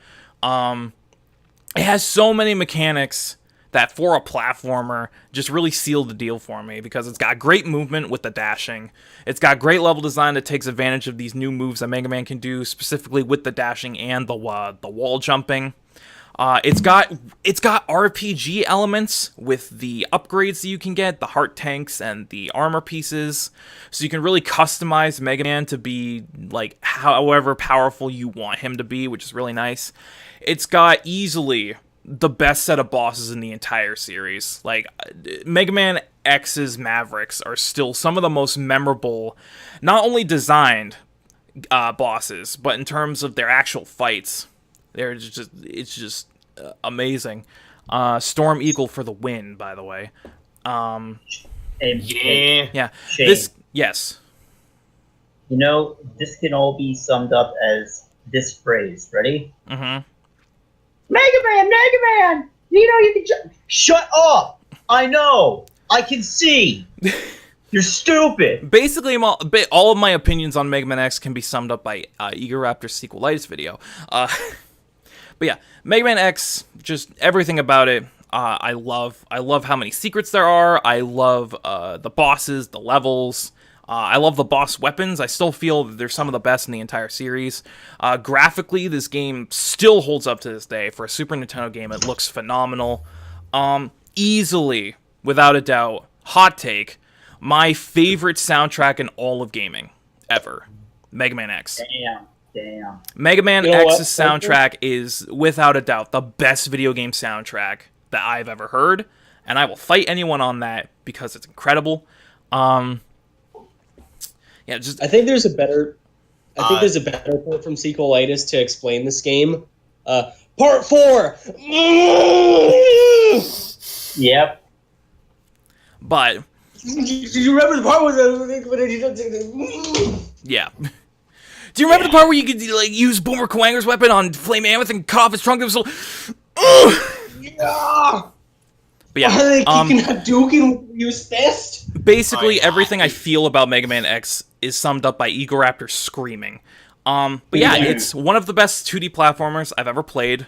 Easily one of the best Super Nintendo games I've ever played. And even today still holds up as one of the greatest games I've ever played, just because of how it took the original Mega Man and expanded upon it to make it even better. So, Mega Man X is my number 4. Matt, what's your number 4? This is going to be a very just like Shane, by the way. My number 4 contains what my favorite video game soundtrack of all time. That this is going to be a very controversial pick for some people, so Yes. I'm prepared to get yelled at. But my number 4 is Metal Gear Solid 2: Sons of Liberty. Okay. Oh, Yeah. Metal Gear Solid game. You should pick that one. Yeah, this is this is the Metal Gear Solid game to end all Metal Gear Solid games, because never before has there been a game that's fucked with so many people so at once. If you know me and my taste, you know that I love it when media, just in general, just fucks with you, just fucks with your expectations, fucks with what your preconceived notions of what something is. And Yeah, Metal you Gear think Solid, you think you're gonna Metal Gear Solid. you think you're gonna play a Snake? Yeah. Tough shit. Yeah. Metal Gear Solid 2 is the Evangelion of Metal Gear Solid games. It's something. Not only does I mean outside. Let's ignore the marketing for a second because that's not the game. But let's ignore the marketing that had that pretended that Snake was the main character throughout the entire game. No. One of the things that I love about Metal Gear Solid 2 is the fact that it's a natural expansion of Metal Gear Solid. Just from a gameplay standpoint, it improves on everything that the first game did, and basically the entire game, everything that the sequels did is based on stuff that Metal Gear Solid 2 did and refined to a T. And I also so it takes everything that was basically everything from the first game, makes it what basically polishes it. It's the perfect package of great stealth mechanics. The really like for the time, fucking I would argue for the time revolutionary graphics. This was a game that basically like changed the game when it came to how characters looked in video games. But let's talk about its story, because Metal Gear Solid's always been about the story, and Metal Gear Solid 2's story is nothing short of outstanding. This is probably my favorite story, and probably my all-time favorite story in gaming. Because not only does it have the balls to basically just fuck with you and say, yeah, everything you know about games, yeah, it sucks. Games suck. Congratulations, you're an asshole for playing You're a them. loser because you play video games. Fuck you. Yeah, pretty much. My name is Hideo Kojima, and I hate everyone. My games. But not only that, but it has but it explores like really like touchy, like a lot of really touchy topics with sometimes with the subtlety of a brick hammer, but it needs that considering that's what it's dealing with. I argue Raiden's a really good protagonist. He goes through a very, very interesting arc throughout the game. And while people have argued that he's annoying, he's only really annoying at the start, and he's annoying on purpose because you're supposed to be annoyed that you're not playing as Snake, because that's part of the point. It's part of how the entire game is meta and all that fun stuff. And not only that, but the way the game is paced is really well done. Just to me, Metal Gear Solid 2 is exactly, when I think of Metal Gear and how Metal Gear has changed the face of gaming, this is what I'm thinking of how I think because of Metal Gear Solid 2, people have game developers have begun to take more risks with their games and with their stories and what they want to do with them. And to me, it's honestly a shame that it was not received very well by fans when it first came out, because as great as Snake Eater is, and I love Snake Eater, it's very, very traditional in its storytelling. And I feel that if Kojima really wanted to do what he wanted to do later on and just go balls to the wall, we could have something as good as the story in Sons of Liberty. But what if Death Stranding was Snake Eater? That would replace it. I don't know. I don't know what the fuck Death Stranding is anymore, to be honest. Does anyone? I think Death Stranding is just Papers, Please, but you're.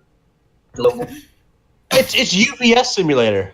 It's you play as a UPS man who's just stuck in a fucking You play as a man whose name literally means person who delivers packages. Mm-hmm.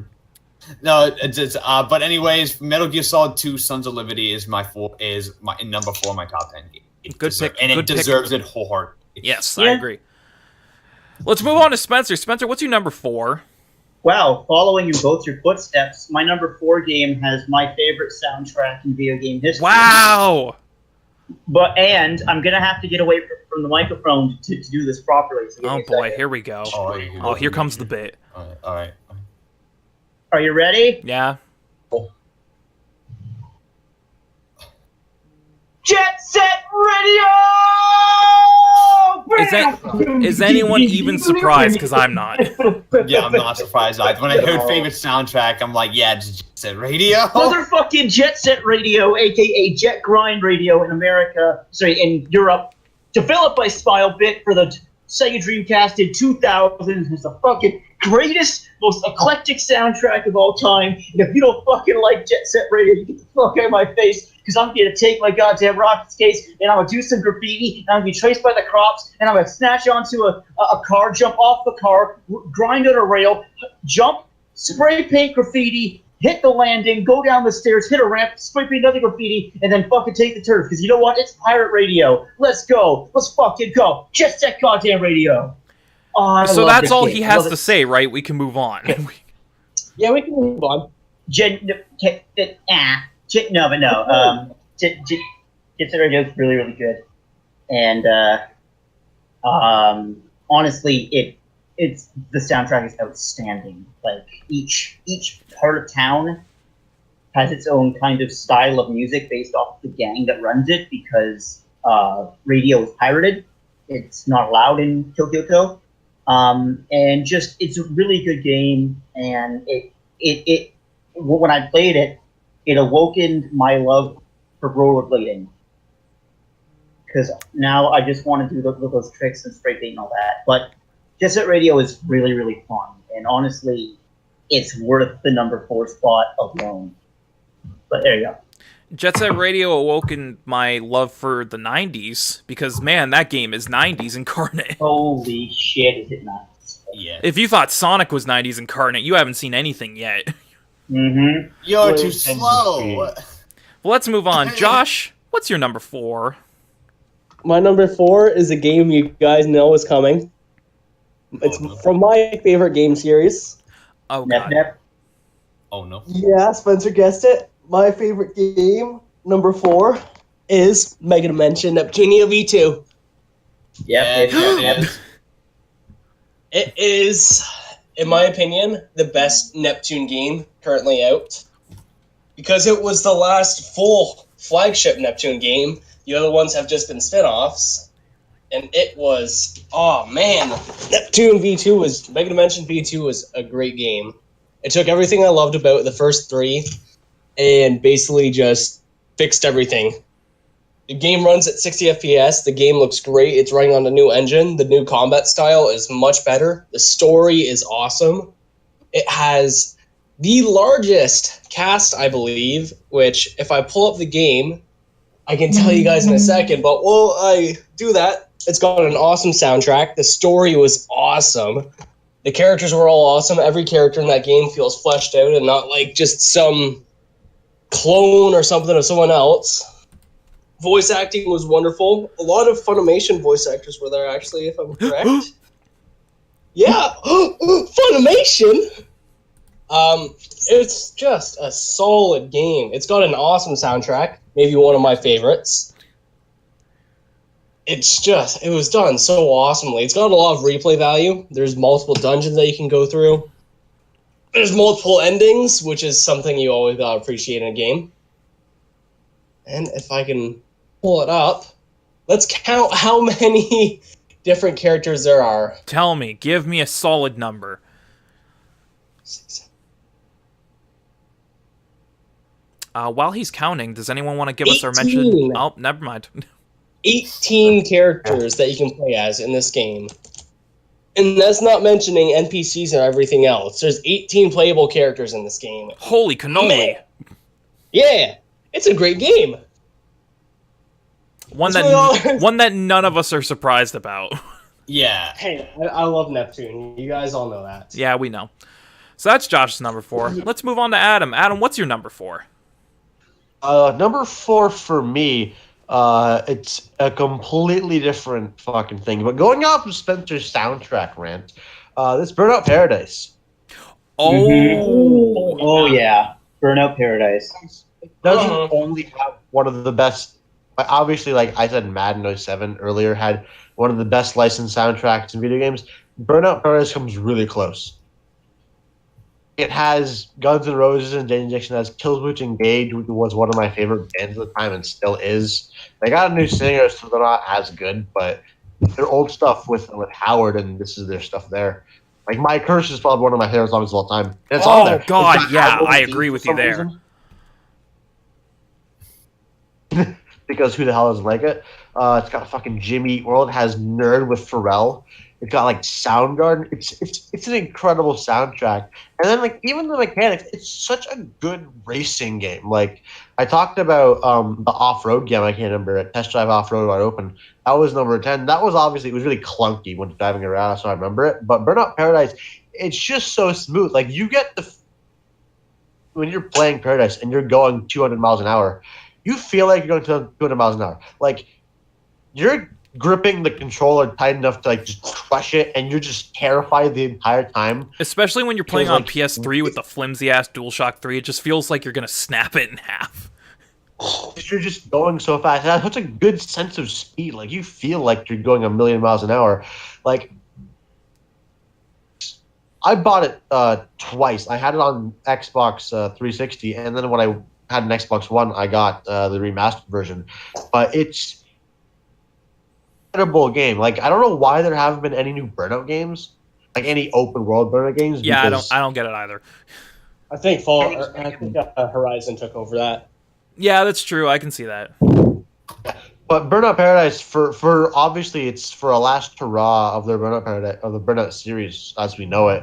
It's so amazing, and even though it doesn't have crash mode like Revenge did, it's still one of the probably the best racing game of all time. Good choice. Good choice.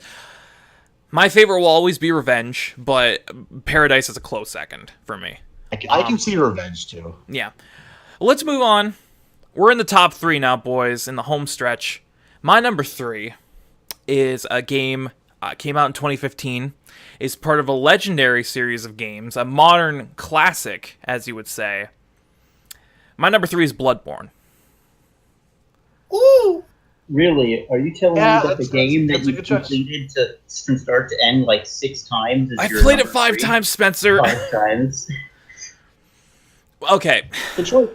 I have such a love-hate relationship with Bloodborne because there are some days where I will praise it to no end and rant about how it is one of the greatest action RPGs ever created, and then there are some days where I'm extremely tempted to snap the disc in half and never look back because I can't fucking stand it. I wonder why. Maybe because it's from Soft game. Yeah, it's a fucking Souls game, and as everyone knows, those are harder than dick. And there's so much I could say about this game, which, you know what, it will probably be its own podcast at some point in the future. I'm just going to briefly mention why I love it so much. This game, you probably heard YouTubers talk about this 1,000 times, but this is the game that a lot of people were introduced to with the Souls series, and it instantly clicked. Like, there are a lot of people who couldn't get into the Souls games before this because they're either too slow or methodical. They couldn't play it their own way because the game penalized them for doing so. Bloodborne came in and said, yo, fuck all that shit. You just go ham. We're going to make them faster, more aggressive. You conduct the pace of the battles. You do things your own way.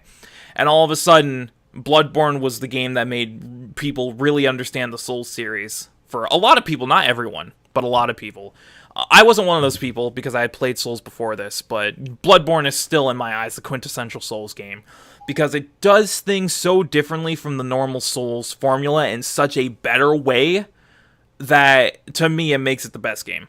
Because, like I said, the combat is a lot faster and more aggressive. There's a lot more options in terms of offensive play rather than defensive. This game doesn't really like defense at all.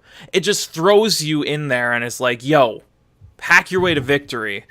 Well, yeah, you literally get an item that's a wooden shield, and the game basically laughs at you. Yeah, this game says, yo, this sucks, throw it away.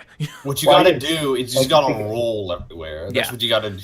Dash. But Dash this game made combat so much more visceral than the other Souls games, which I think is very much to its benefit, because that faster pace really makes things a lot more exciting, and it makes battles a lot more a lot more tense than it would be in a normal Souls game, just because the enemies are just as aggressive as you can be. So there's a lot of different ways you can approach. You can either stand back and wait for them to lunge at you so you can parry them. You can either go in balls deep and just like slash your way to victory. You can try and work things around with items like fire bombs or some elemental papers that you can apply to your weapons. The environments, like the atmosphere of this game is so much better than any Souls game because the Victorian London aesthetic is like my jam. Like the environments in this game are so much more, I wouldn't say alive, but they're so much more detailed and intricate than a lot of other Souls games.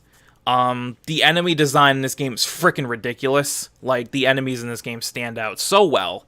The bosses are all great tests of your skills. There's a lot of different weapons and sub-weapons that you can use to really customize your playstyle.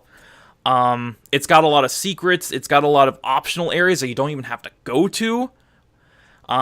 There's just so much to this game that lets you play it the way you want to play it. And the fact that it's fucking hard as dick. I don't know why I keep saying that. The fact that it's so hard, it just really encourages people to... It really encourages you to learn the playstyle, get better, and conquer the challenges that are ahead of you. And... You know, all that in. Yes. Gehrman the First Hunter. Gehrman the First Hunter is my favorite soundtrack in all Souls games. Yep. Yeah, I can agree with you there. 100% Gehrman the First Hunter is the best track in a Souls game. A close second for me is Slave Knight Gale from Dark Souls 3. Yeah, I could. Close second for me is Udex Gundyr. Ah, yes.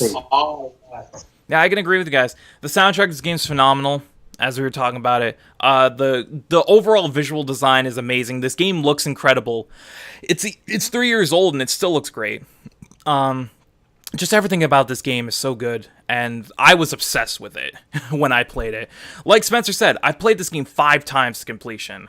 Like, I love this game. And even though I have such a love-hate relationship with it, depending on the day, I will always come back around and say this is one of the greatest games I've ever played, just for everything it did to differentiate itself from Souls, while also paying homage to its roots. Bloodborne's my number 3. One of the best games I've ever played. Matt, what's your number 3? My number 3 is my all-time favorite FPS game, Metroid Prime.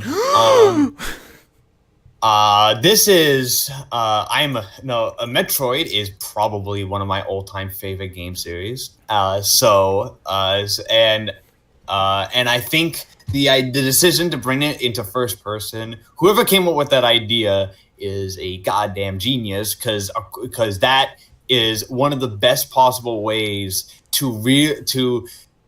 Of course, you would want to be in like the Samus suit. Like, the Samus suit's just a cool suit to have, like the power armor and the Raya suit and all that stuff. It's like, that sits really cool, and the first person allows you to really feel like that you are on this planet, just exploring and fighting creatures and monsters and all that good stuff. But one of the things that I feel that Metroid Prime does better than any other FPS game is that unlike other FPS games, it prides itself on exploration. You go there is no set one way of doing things. In Metroid Prime, when you're going around, you're not just like shooting things. In fact, shooting things, you only do it every once in a while when you come across like an enemy or something. For the most part, you're actually kind of just exploring around the environment, scanning things, trying to go from one place to the next, maybe going into the morph ball and solving a puzzle. And to me, I feel like not enough FPSs do that because I feel Metroid Prime is one of the most immersive games I've ever played. I would love to play a Metroid game that really a Metroid Prime game that would take advantage of VR. I think that is one of the few like games that really that in VR would be nothing short of spectacular, because Metroid Prime is just oozing an atmosphere, and when you're just walking around, it's a mix of creepy, it's a mix of pleasant, it's got pleasant, it's got creepy, it's got got tense, it's got beautiful, it's got disgusting, it's got everything it's got all these different mixes of different like environments and cool and things going at you, and it's the game is that when you play Metroid Prime, you feel like you're there, and while I could have put Super Metroid on there just for just being just a great fucking platform, like a Metroidvania game. This is Metroid Prime to me is where it was the natural progression of the Metroid franchise, and while also being easily probably my favorite game in that series. And I love Metroid Prime 2 and 3 as well. So those are also great, but the first Metroid Prime is easily the best one out of the three, and it's my number 3. Good choice. A classic by modern standards. It is a classic. Spencer, what's your number 3? My number 3 is a game made by Rockstar. Holy shit, I wonder what it could be. I wonder what my number 3 could be. Ironically, I had the most trouble picking my third favorite game.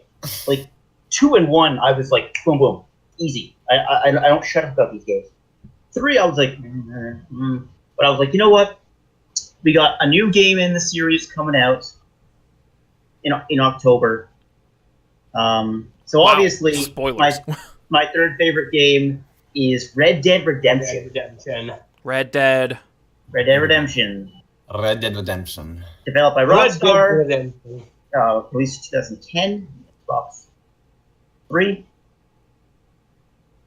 What can I say about Red Dead Redemption that honestly hasn't already been said? I mean, I'm a huge fan of Westerns. I know, it's crazy. Holy fuck! I hardly ever mention cowboys or the Wild West or revolvers or six shooters or really anything. It's not like I have a D&D character based off of cowboy. Wow, what a loser. Yeah, I know. I'm a fucking loser. Get a fucking life. But you know what isn't a loser? Red Dead Redemption. The story, while surprisingly heartfelt, it's really good. The honor system's really good. Deadeye is really fun to use when you're picking off random seagulls in the sky. Deadeye is one of the best shooting mechanics. It is. Deadeye, including the screen going sepia and the slow motion with the pinging, just all that with like the kind of drowned out music in the background makes Deadeye, in my opinion, yes, the best shooting mechanic in a video game. If I can interrupt real quick, one of my favorite things to do in Red Dead is to use Deadeye with a Molotov, and it becomes a homing rocket. Yeah. That's my favorite fucking thing in that game. Continue.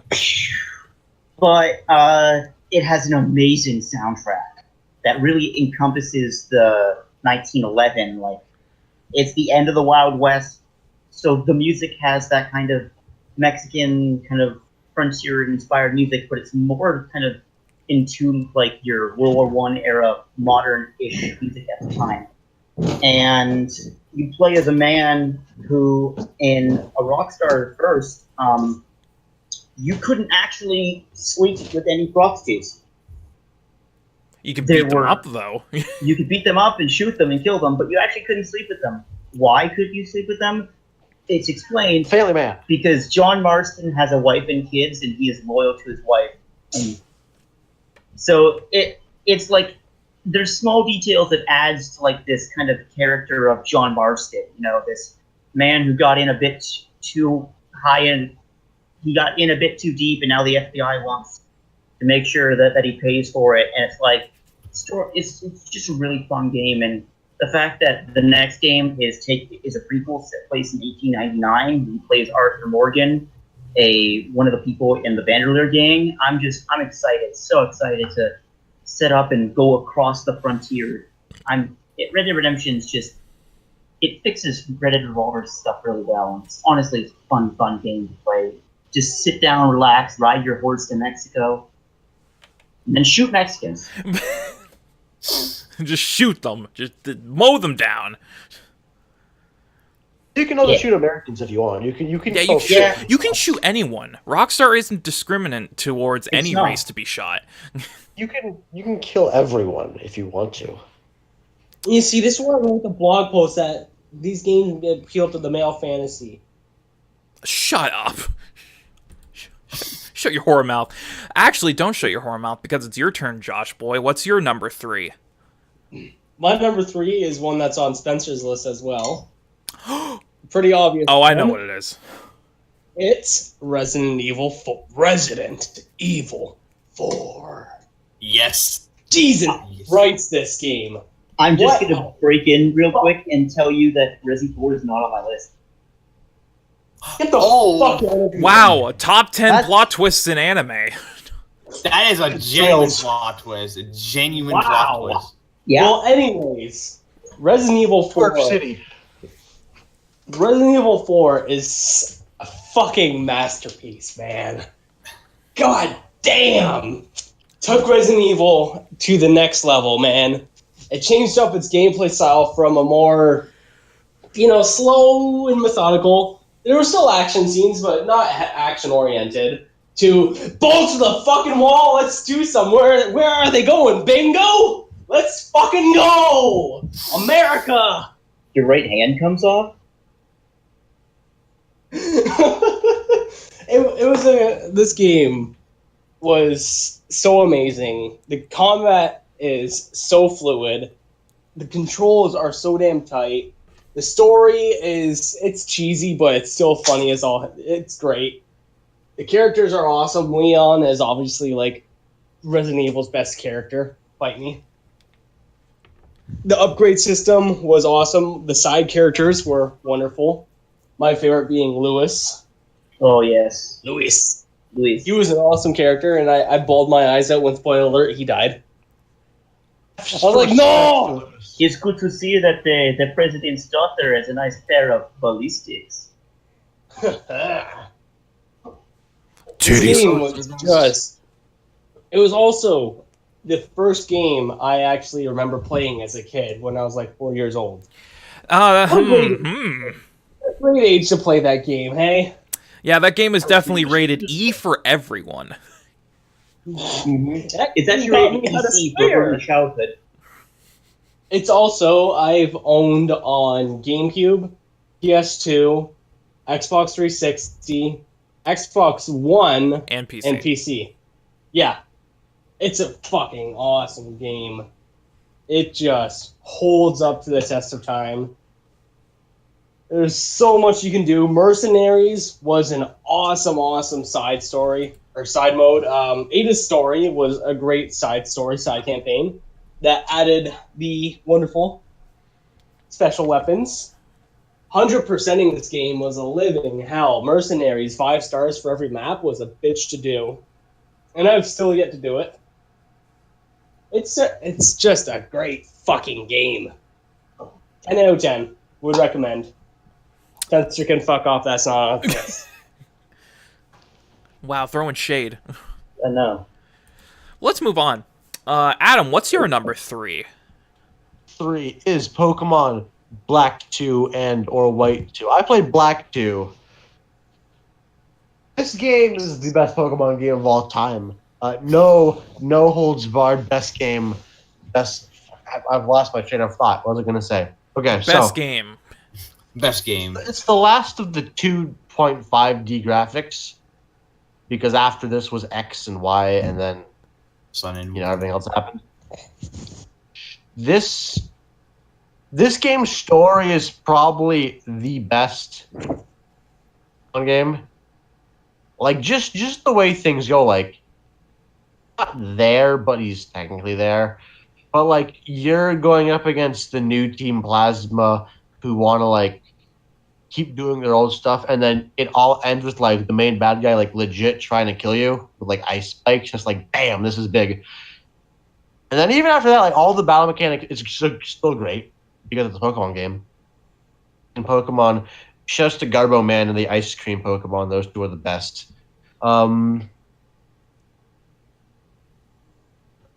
There's so much to do even after the game. Like there's in Black City, I think, or whatever it is, There's the battle, not like those, like it's a battle tower type thing where it's like 100 floors or something like that, and you can go all the way to the top, and then if you win, it's very tough to win, but you can win. I won because I'm the best, but there's just so much stuff to do even after it. Like you can go back to the other mainland of Unova and find the cities that were originally like the opening areas in Black 1 and White 1, and you can like find them to like people and do stuff. You can see what happened to them. There's obviously like it's different because there's a change between Black and Black 2. It's better because it's just so much better. I know this is not going to make any sense to anyone. I'm just rambling here, but it's just better.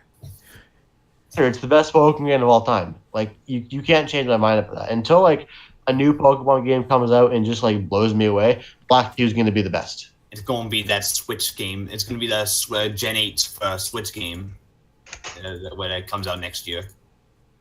Silence when I'm talking. I'm not sure if I'm keeping you like enthralled or you're all just like tuning out. Like, oh, this fucking idiot's talking. No, I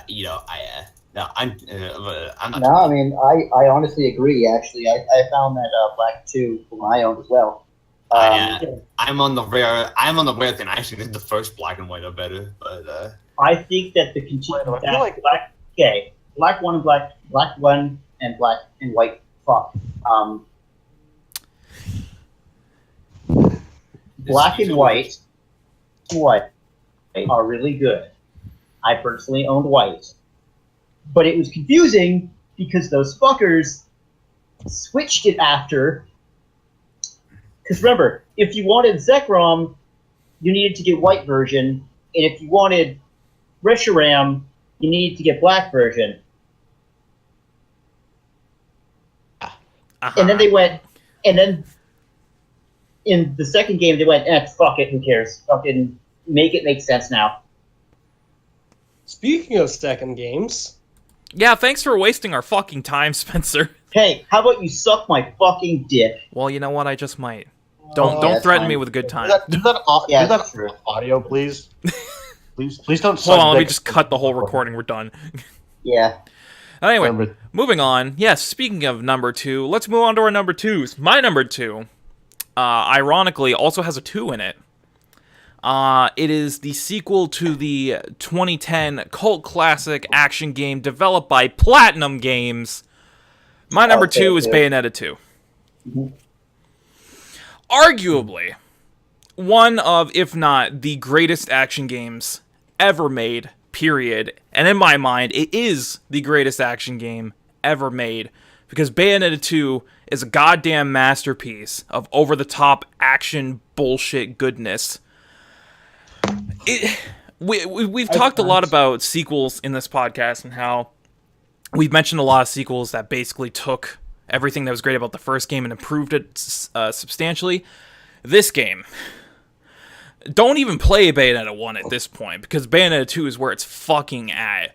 Because Bayonetta 2, the combat is better, it's more fluid, it's faster, there's a lot more options in terms of actual combos. Like, the level of combos that you can get to is ridiculous in this game, to the point where it's almost overwhelming, but the button inputs are so simplistic that it never gets too much. There's a lot of different weapons in this game that you can equip to both your hands and your feet, so you can fully customize your playstyle. You can have swords in your hands while also having chainsaws on your feet, because why not? The story in this game, sure, makes no goddamn sense, but it doesn't have to, because we're talking about a witch who's going to hell to save her sister's soul. Like, you don't have to make sense when you're like this, because it's Bayonetta. Everyone knows Bayonetta's over-the-top crazy bullshit. No one cares about the story. The story, though, was strangely interesting to me. It kept me engaged enough where I'm like, okay, I know exactly what's going on here. I know exactly who these people are. I know what's happening. But at the same time, it's all just a backdrop to the crazy action that is present in this game. And my god, the action in this game is god-tier levels.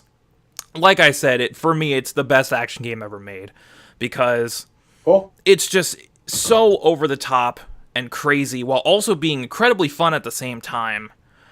The levels in this game are great. There's a lot of branching paths and secrets you can get. There's a lot of collectibles. Bayonetta as a character is just as good as she's always been. With the short hair, I mind you, is best Bayo. Yes. Yes. Short hair Bayo is Yes. best Bayo, and Short- yes. long hair Jean is best John's Jean. best John. Long hair John, yes. Yes. All the Yes. characters in this game continue to be as great as they've always been. Rodon is Rodon's fucking the boy. amazing. Fucking Enzo being his slimy Italian self is always a great sense of comic relief. The new character Loki is a great addition. He's just as cocky as Bayonetta is, but Bayonetta always one-ups him. So their interactions and their relationship are always fun to see.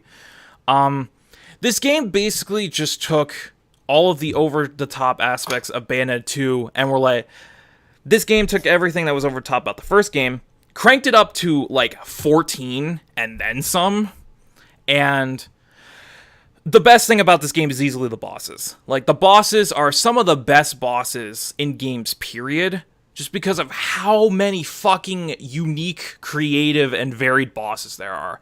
There's like, I think I counted, because I actually wrote a paper for university about why I feel this game is the best action game ever made. I think I actually counted the amount of bosses. I think there's there's almost 100 unique bosses in this game. So, like, just the variety there is insane, and every single one of them is a joy to fight with the smooth as butter combat system. It's always a joy to fight these guys. Just, if you're looking for something that's just stupid, crazy action bullshit, get Bayonetta 2. The fact that it's on the Switch now and you can play it on the toilet just cements its legacy. Yeah. Bayonetta 2 is an amazing game. Best action game ever made in my eyes, and one of the best games I've ever played. So that's my number 2. Matt, what's your number 2? My number 2 is very predictable if you know me. My number 2 is Mass Effect 2. Wow! Holy shit! You were probably wondering when this was going to show up. Although to be honest, this entire spot could just be the Mass Effect trilogy, just in just one giant, just right there. Mass Effect 2 is my favorite. It's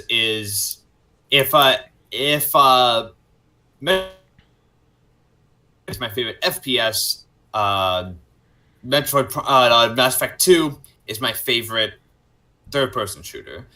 Not only it's Mass Effect 2 is one of those games. It's one of those rare games where, not just games, one of those rare pieces of media where I personally think that that whatever flaws you can find with it are all mitigated by the fact that the people who wrote this make you care so much about the people in this game that it legitimately does not matter and it just literally, like, that little gripes you may have, they legitimately do not matter anymore.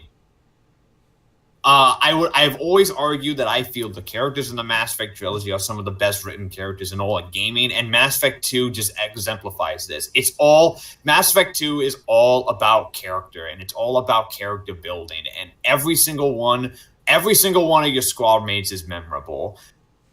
None of them feel pointless. All of them have a role to play, a purpose to serve in the story, and all of them have their own memorable stories to go through. All of them have memorable dialogue. They all interact off of one another really well. Not only that, it takes the pretty janky gameplay of the first game and completely overhauls it. And now the gameplay is fluid, it's solid, it's fluid, it controls really well. The RPG mechanics work wonderfully into the system. The amount of different powers you can get in battle in combat is It allows for some very, very great variety in your play style. And just mixing and matching that with your squad mates just allows for like infinite number of combinations you could actually use in game. It's one of the few games that naturally continues the story from the first game, and it's in a way in a way that in a way that feels like this was the only place they could really go to the point where you could literally just take your saved character from the first game and bring him into the second game. It's probably got my favorite final mission of any game ever with the suicide mission. The suicide mission, not only is it tons of fun and there's a lot of different like variety to it, but there's genuine stakes. If you fuck up, it's reflected in how many people survive, and because of how much time you've had developing with these characters and getting to know them, you feel genuinely bad if they die. And it's genuinely powerful stuff, I not only do I just love this series, but I love this game in particular because this exemplifies everything that's great about Mass Effect. And when it's good, it's so fucking good. And yeah, and that's why Mass Effect 2 is easily my number 2. It could also be number 1. It was number 1 for a while, but it's number 2 now. But so yeah, it's number 2. Yeah, that's the thing with my top 3 too. Is like, sure, I have each of them set in a specific spot, but any of them could like alternate any day. Really, it just depends on how I feel. Yeah, pretty much. Spencer, what's your number 2? My number 2 has a 5 in it. Oh. It's Persona 5. It's P5. P5. Developed by Atlas, released worldwide in 2017, in Japan in 2016. What can I say about P5? Don't say too much, because you'll get content ID'd. That's true, and Atlas will take down this stream. Please we might get back. But no, P5, geez, everything about this is a step up from every Persona game ever made since fucking 3. God, the style is stylistically and aesthetically so pleasing to look at. Like, there's so many little details that they didn't have to add into things like the menus and switching and stuff like that. But they did. Why? Because they care. They care about making a game, a good game. And this is a good game. The combat's been revamped. The characters are outstanding and fun to play as. The story is this unique kind of twisted psychological experiment about changing people's hearts. And can you really change somebody's heart for the better, or in doing that, will you just doom them from the start? I can't say much more because there's not that much, honestly, to say about this game. Honestly. Yeah, it's just a masterpiece. Look up any review of Persona 5. It's a masterpiece. Look up Darkside Phil's almost 500 part playthrough. Actually, don't, because then you're supporting him, and we don't condone that. We don't support DSP on this channel. However, we do support him making ramen noodles for half an hour and failing miserably. Because he pours the water on himself. He pours the hot water on his counter instead of in the cup. It's dude, just stop. But anyway, Persona. Yeah, P5. Holy shit. It's fucking amazing. The music is like this awesome kind of acid jazz, like... I will say that Persona 5 has arguably some of the best vocal tracks in any game. Uh-huh. Including the opening, which is Wake Up, Get Out There. Yes. And Times Will Change, and River in the Desert. Really, any vocal track in any Persona game is going to be good. Last Surprise. It's just all around. I waited so long for this game, like a year Plus. Jeez, just over a year. And when I got it, I cried. Wow. I literally cried when I held it in my hand. I did, I'm not gonna lie. I held it like Okay, I would hold a newborn child. That's But no. adorable. Fucking play Persona 5, people. Yeah, Support if you- Atlas. If you have But don't access, stream it. play P5. You won't regret it. Josh, don't what's your stream it. number 2? Give me a sec. Okay. My number 2 is the most relaxing game you can ever play. The ultimate sandbox of sandboxes. I know this It's is. mine. Gary's mod. It's mine. It's Minecraft. Okay, never mind. Minecraft! Gary's mod is twice in the. It's Gary's mod again. Minecraft. Are you kidding? It's fucking Minecraft. I have so many fond memories with this game.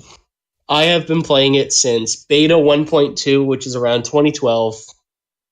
I've put countless hours into this game, just doing everything. Oh man, it's an awesome game. It's got the most relaxing gameplay ever. You can take it at your own pace. The modding community is awesome because the mods just make the game even better. And the thing is, the game actually supports the mods. They want people to add more content, and the soundtrack is super relaxing. Gameplay is very, very tight. The crafting system is probably, in my opinion, one of the best crafting systems in any game. It takes like zero skill to learn how to do it, but when you do it, you can do whatever you want. Man, I've had it on every single console. I've had it on Xbox 360, Xbox One, PC, mobile. I'm trying to think. I just fucking love this game. It's so wonderful. There's really not much to say about. Just like all your guys' number 2s. There's just it's a great game. I have a proposition Thank you. for everyone. Thank you, Papa Notch. We are going to stop calling it Minecraft. Squary's mod. Oh my god. Gary's Where's mod. mod it is? Joke's on you can play Minecraft with Gary's mod. Joke's on you, we're moving on. Adam, what's your number 2? Next.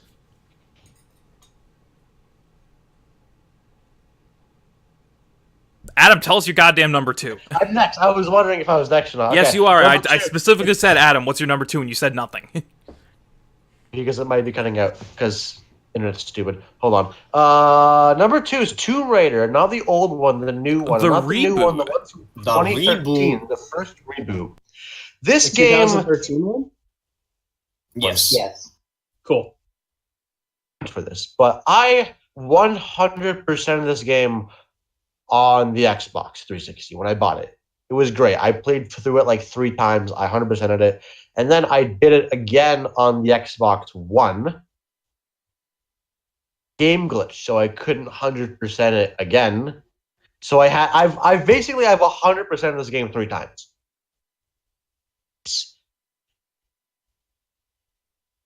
Explain how good this game is. It's just so pressuring to play because it makes you feel like you're on an island, like you're stuck on this stupid fucking island, and you want to get off. Douchebag cultists who are just in your way nonstop, and they show up at the worst times, and they take your friends, and they want to sacrifice your friend to like dead goddess lady, and then to make things even worse, you have fucking like samurai zombies. It's better than Rise. Is just it's partially because Rise's story isn't as good. Like this is a much better story because there's no Trinity nonsense. It's just you gotta get off the island and you gotta go through an assload of cultists to do it. With Rise, you have this weird conspiracy and it's just nonsense. And like you have zombies. The zombies are back in Rise, but they're Byzantines this time. But like the what are they called? It's the Stormbreakers or something like that. I can't remember what they're called. When the zombie samurai showed up, I lost my mind. I'm like, what the fuck is this? Because like I've seen zombies before, obviously, but I didn't expect there to be like samurai zombies. so refreshing. And like when I finished it, I 100%ed it, and then I wanted to play it again, and then I played it again, and then I played it again, and then I played it on my Xbox One like 3 times again too. So Also, hard to. I just want to mention real quick that the death animations in this game Oh my god, this fucking were game is brutal. fucking brutal. This game, it is mean. It doesn't like you. No, it wants you doesn't to like do it. Laura. That's the thing. You know what I That don't makes like more sense. to see? My character Mhm. get impaled through the neck by a fucking tree branch and just kind of wiggle there for a bit. It's gross. It's awful, but it's great because it's designed that way. It makes you be like, Yeah. okay, I actually know that now. About it. That's all I can really say about Tomb Raider from 2013. Besides go and buy it, I think if you have an Xbox One, you can get the remastered version. It's on even everything better. now, so So you have no excuse not to buy this game. Yeah, Good It's choice, like good 30, choice. 40 bucks, too. Get it on PC. fuck you. And anyway, Master Race. let's move on. We're down to the nitty gritty, boys. We're down to our number one favorite games of all time. We're gonna switch up the order a bit because he has to leave soon. So we're gonna start with Adam. Adam, what's your number one favorite game of all time? Soon I can go last, but I mean, don't you have to leave soon? I gotta like go out and finish whatever I gotta do by 4:15. I can leave around 1:30. It's just no big deal. All right, I guess I'll start then. But anyway, anyone who knows me knows that throughout my entire list, there's been something that's been oddly missing. Because I was saving it for my number one spot. Literally, if you know anything about me, this is not a surprise in the slightest, but my number one favorite game of all time is Sonic Mania. Oh, I yeah. know! Shocker! Serious? Your favorite That's- game is Sonic really? Mania? The man who Sonic wears Sonic Mania? hat I would have loves never- Sonic Mania? I'm shocked. Wow. Holy thought- fuck, I know. I thought yours would have been like Duke Nukem Forever or the Gout game. I could have Hey, sworn. I thought, Galgun is a good game series. I Fuck. thought- I said I the thought- Gout game. I thought your favorite Sonic game would be Sonic and the Black Knight. No, it's actually Or Sonic 06, but I Sonic- digress. You know what, Spencer? You joke, but I actually didn't mind Duke Nukem Forever all that much. Okay, yeah, but That is- the other game I mentioned is actually illegal. You're right. Anyway, my favorite game of all time is Sonic Mania. Previously, my favorite game of all time was Sonic 3 and Knuckles, so hey, just replacing it. The reason why it's my favorite game of all time is because anyone who knows me knows I'm a huge Sonic fan. I have been for many, many years. This game is the best Sonic game ever made. And I will argue that to the end of time. It really is impressive when we get later on when I mention something. But this game is essentially a one giant love letter to the Sonic series. It's essentially the best incarnation of the classic formula.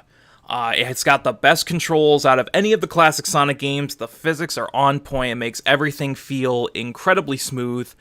The graphics are incredible. The sprite work in this game is fantastic. This is essentially the best 32-bit Sonic game that we never got. 16-bit. 32-bit. It's a little higher fidelity than that. I'm talking like this is the best Saturn Sonic game that we never got. I thought it was 16-bit. I'm saying 32-bit because of how good the sprites look, okay, son? Let me talk, please. Okay. But anyway, the gameplay in this game is easily the best out of any Sonic game, even the 3D ones, because it's just so pure and so much fun. It basically takes all of the problems that the old school Sonic games had. Mainly, there's not enough view distance, so you run into enemies on a moment's notice. The physics are a little wonky. The level design stops you from going fast. They basically fixed all of that. Speaking of the level design in this game is freaking glorious. Easily the best out of any Sonic game I played. There's so many branching paths and secret passages to go through that this is one of those games where you will never see everything. No matter how many times you play this game, you will always find something new. And even a year later, playing it now, I am still finding things in this game that I've never seen before. So that just shows how good the level design is. The soundtrack is freaking god tier. T. Lopes did a phenomenal job on the soundtrack. Every track is just bubbling with this pure kinetic energy that really screams Sonic. And that just comes down to everything about this game that makes it good. It's just everything that Sonic should be done right. And it's really impressive when you take into consideration that this game wasn't made by Sega. This wasn't made by Sonic Team. They hired a group of fan developers to make this game for them. And it really shows in how much love and care was put into this game. You can see the passion that these developers put into this game. Christian Whitehead, Simon Tomley, everyone at Headcanon. They just put their heart and souls in this game, and it really shines through every aspect of it.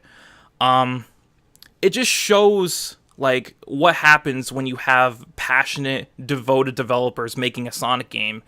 Because this game is now officially the highest rated Sonic game of all time, and it wasn't even made by Sega. So that really shows the quality that is present in this game. And because of that, because of the love and the passion that was put into this game, because of everything it does right to improve the gameplay of the classic Sonic series, and just because of how much fun and how much of a joy it is to play, plus the replay value, plus all the extra modes and all the secrets and all that, this is easily the greatest Sonic game ever made, and easily my favorite game of all time. Sonic Mania is my number one. There you go. Matt, what's your favorite game of all time? My favorite game. Thank you very much. My favorite game of all time is Super Mario Brothers 3. Good choice. I'm always going to be the one guy who always prefers 2D Mario over 3D Mario. I love 3D Mario to death, but I'm a 2D.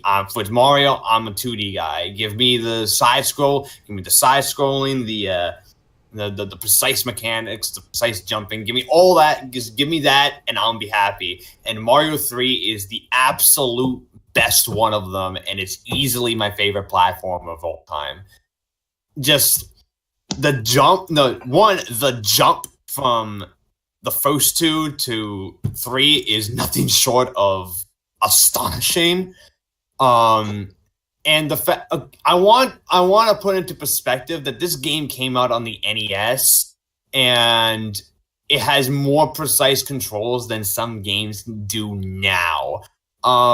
Just the fact of this, just the fact that Mario in the game has weight. The fact that when you jump, you feel every time he jumps, and you need to time everything perfectly. The platforming is so precise, and it's so precise, and it's so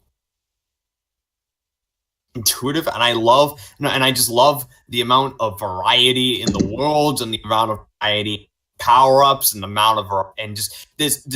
It's the perfect example of how they took a lot, but they made it feel like they made it all feel relevant, and everything has a purpose. It's just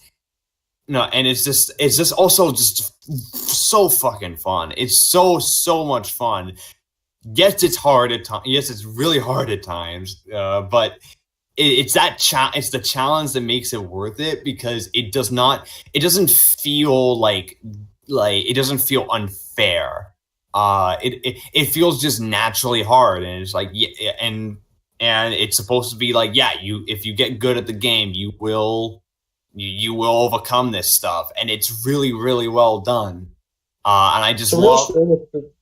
What? It's a real shame it's possessed by Satan. Yes. But no, but I just love I just love this game. It's also one of the first games I ever played, so I have that nostalgia going into it right off the get-go. So, but overall I just think that Mario 3 is easily it's just my favorite game. It's probably it I don't think there's anyone who could disagree that it might just be one of the best games ever made in general. And it's easily it's easy choice for my number one pick. Good choice. Good choice. Definitely a classic. Yeah. Seriously, it's the oldest one on this list. It is. I think it's the oldest one on this list. I think it's the 1989. 1989. Yep. 1989. Huh. Remember the wizard? Yeah. They revealed the Yeah, game. like I said, too bad it's possessed by Satan. Yeah, too bad. We got to get the AVGN in here to take him down.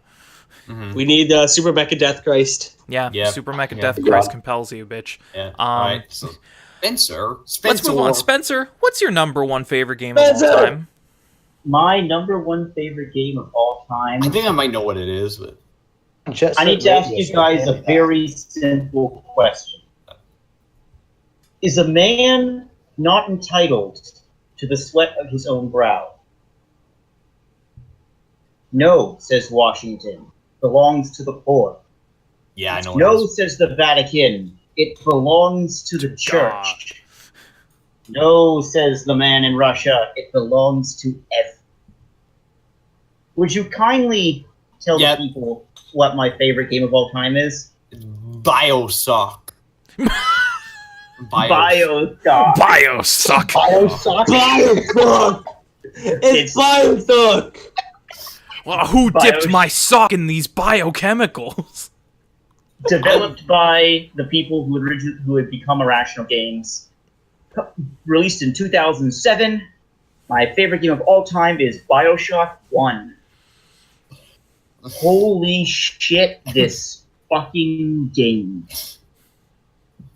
Ken Levine is a goddamn master of what he does.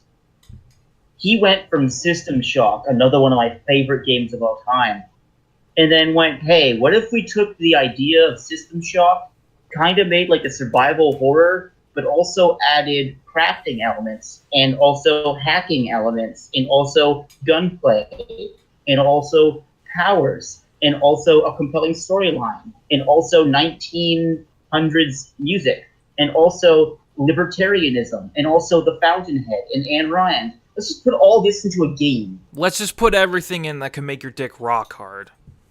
And guess what? It made my dick fucking granite hard. It's a Harder. Spencer cocktail. Diamond is unbreakable, as they say. Diamond is unbreakable. God, the atmosphere of this game. The fact that there's a room where you first get the shotgun. And when you pick up the shotgun, the lights go out and you hear like enemies all around you kind of circling you. So you have to like back yourself into a corner and crouch and just wait for the enemies to come. But it's so unnerving and like it makes your gut tighten, and it's just such an amazing blend of fast-paced shooting with flinging the plasmids, with figuring out, okay, I don't have to fight the big daddies. You don't have to fight a single big daddy in the entire game. But if you want the atom in order to upgrade your person, then you're going to need to kill the big daddies to get to the little sisters. And then that goes into the morality. Do you slay the little sisters or do you cure them? Well, if you cure them, then you'll get treats from Tenenbaum, but you won't get as much atom as if you were to just slay them. And then the twist at the end.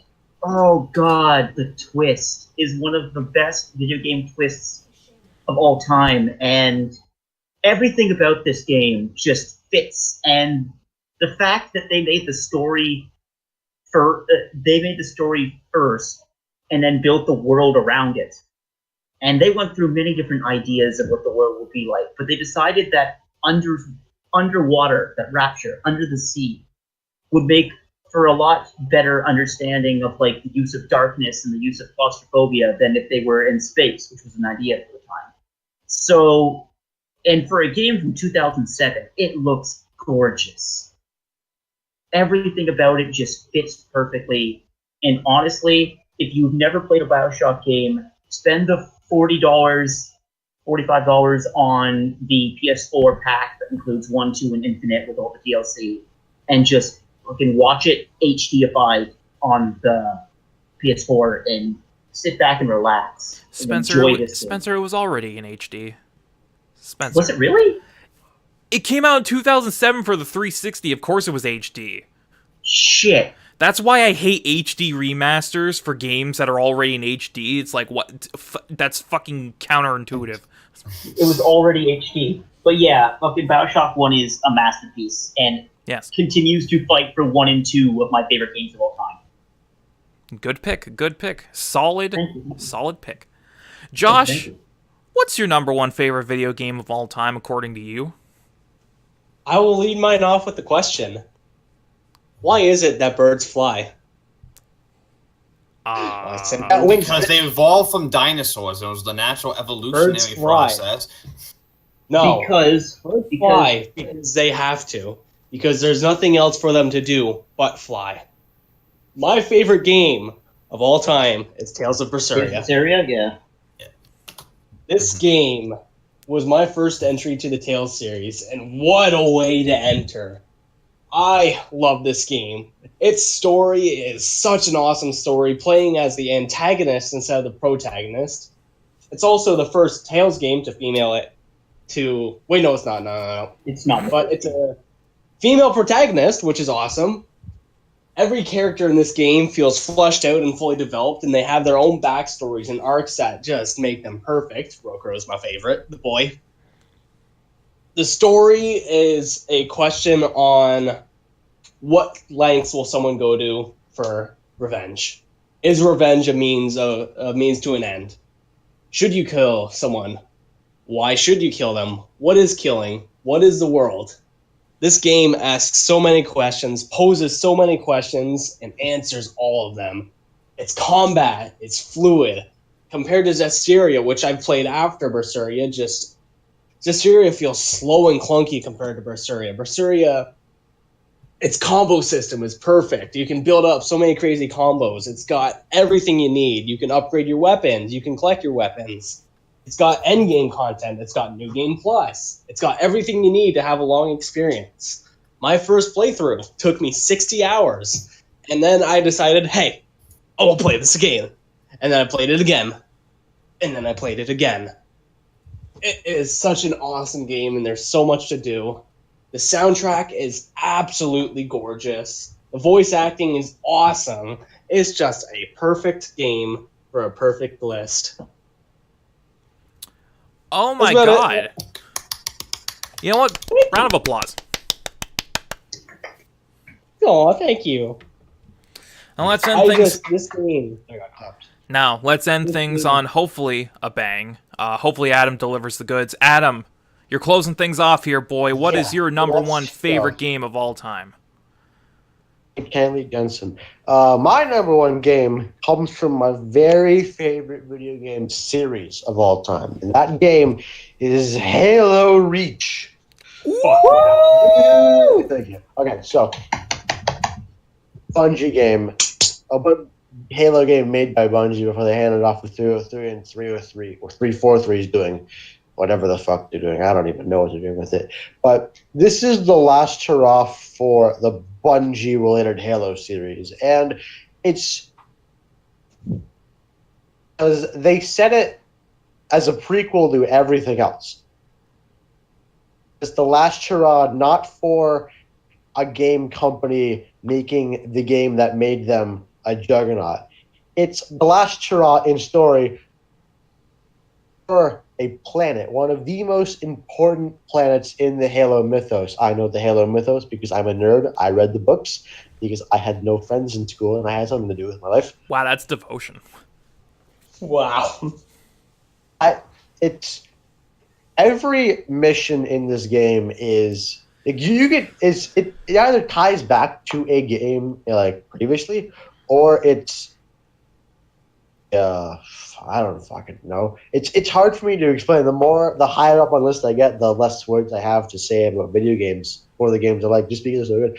But you can feel, certain callbacks to games in each game, like in the new Alexandria section where you're flying over the city and everything's neon and it's dark. You can feel it inspired by ODST. You can feel it inspired by Halo 1 when either you're underground shield base in the ice or you're in the first mission and you can just go wherever you want. You can feel you can feel how hard those dudes went with the soundtrack. It's an amazing soundtrack. You can feel how hard those dudes went with the story, because the story, it's kind of simple. It's sort of 100, but it's basically a last stand on a planetary scale, and you're a super soldier. You know what the fuck. If you played Halo Reach, you know the fucking story. It's rather simple, but the way they go about it is incredible, because you have your team, and then you're slowly losing members of them. And then it's kind of sobering at the end, because the last mission is you dying. There is sometimes some things are inevitable. Like there are certain things that are impossible. Like there are things you will not overcome, and obviously trying to last stand versus an entire army is one of those things that you probably won't overcome. That's not just the campaign. Like the fucking multiplayer was incredible. I put more time into that multiplayer than any other video game ever. It was just so much fun. Like SWAT was so much fun. You go around and you die in one shot, but you just kill someone in one shot. SWAT's amazing. Just even regular like team deathmatch was a lot of fun. Invasion, those games were fantastic. I think I could add on the Forge. I feel like they made just perfect. They made just great. Like Forge World, like the largest map in Halo history. That's amazing because there's so much you can do. I made a bunch of maps just in Forge that I don't think anyone's ever played besides me and a couple of my friends that are just tiny arena things. Yep. It was just the best. It was a love letter to the entire franchise before Bungie went and did Destiny. And fucked up Destiny. Yeah. I'd say Microsoft fucked up Destiny more than that. But we're not talking about Destiny. Destiny's not on the list. Halo Reach is Shane. Jeez. But I'm not going to say probably because it is my favorite game of all time, but it's 3 by a bit. Just because even it's hard for me to put in the words. I know I can't put in the words which is dumb because I want to be an author and I can't do this, but triumphantly, because you're doing all that, and Halo Reach ends on the exact opposite. You're dead. Like in Halo Reach, you die. Everyone dies. Like practically all of your team died, but it ties into Halo 1 because you are instrumental in delivering Cortana to the Pillar of Autumn, which is there. And you're like, okay, without me, what would have happened? And it's basically a company just giving everything they've got for one last game or one last ride. Basically, it's those two like say Kobe's last game where he put up 60 on 50 shots. It's like Jordan's last game was a bull where he won it with a buzzer beater against the Jazz. He pushed off, by the way. I'm gonna say that Jordan pushed off. That shouldn't have counted. He can't go through anything without at least mentioning sports. Once, but you get what I'm saying. It's like this legendary Hall of Fame figure, the sunset, after delivering one last monumental performance. It's that. I'm out of words now. I'm out of words. This game's amazing. I love it. So there you go.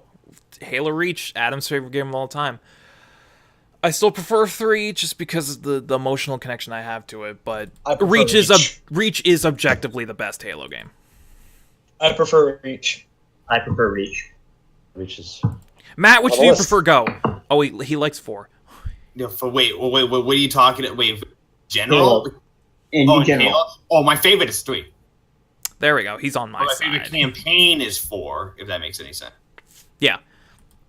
But with Well, that I think we said, just- we can Top 10. that was it. We can wrap things up here.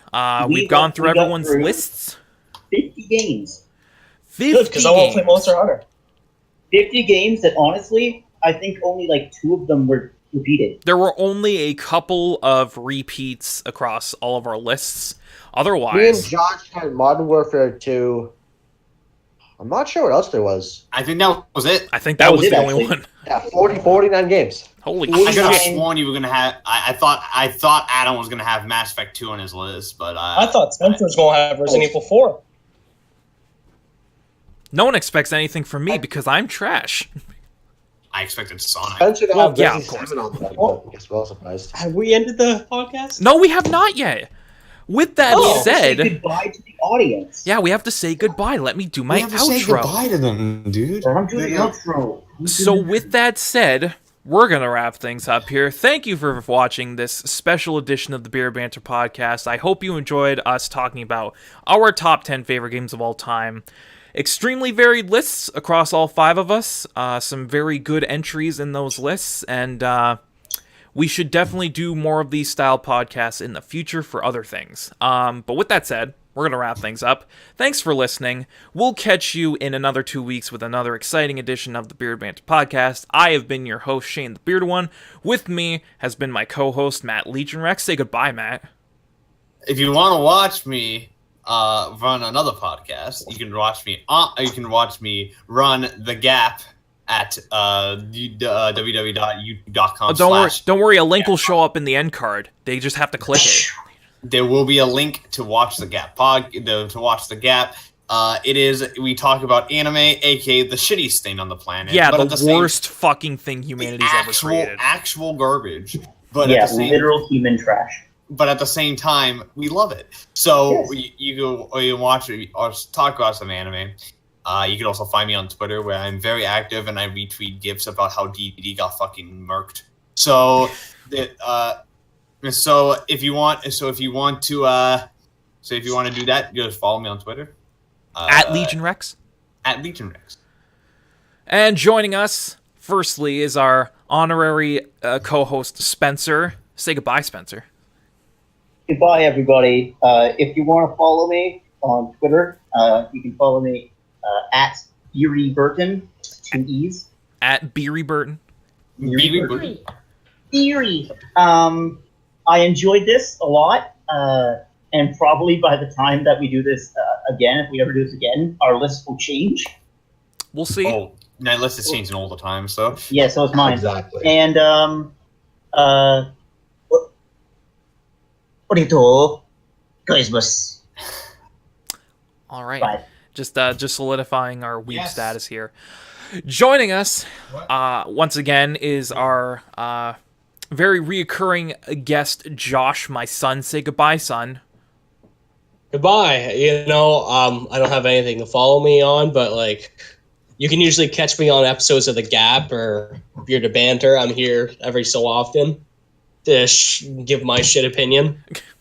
Thanks for watching. He will always be here to give his crappy opinions. And with us, Neko Para is actually my number 1.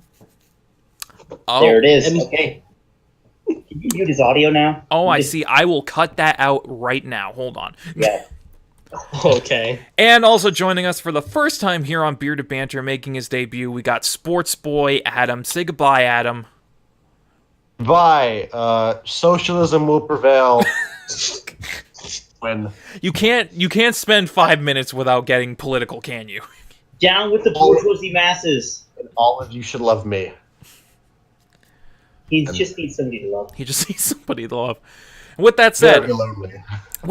we're done here. So thanks for watching. We'll see you in 2 weeks for another podcast. Keep on gaming, everyone.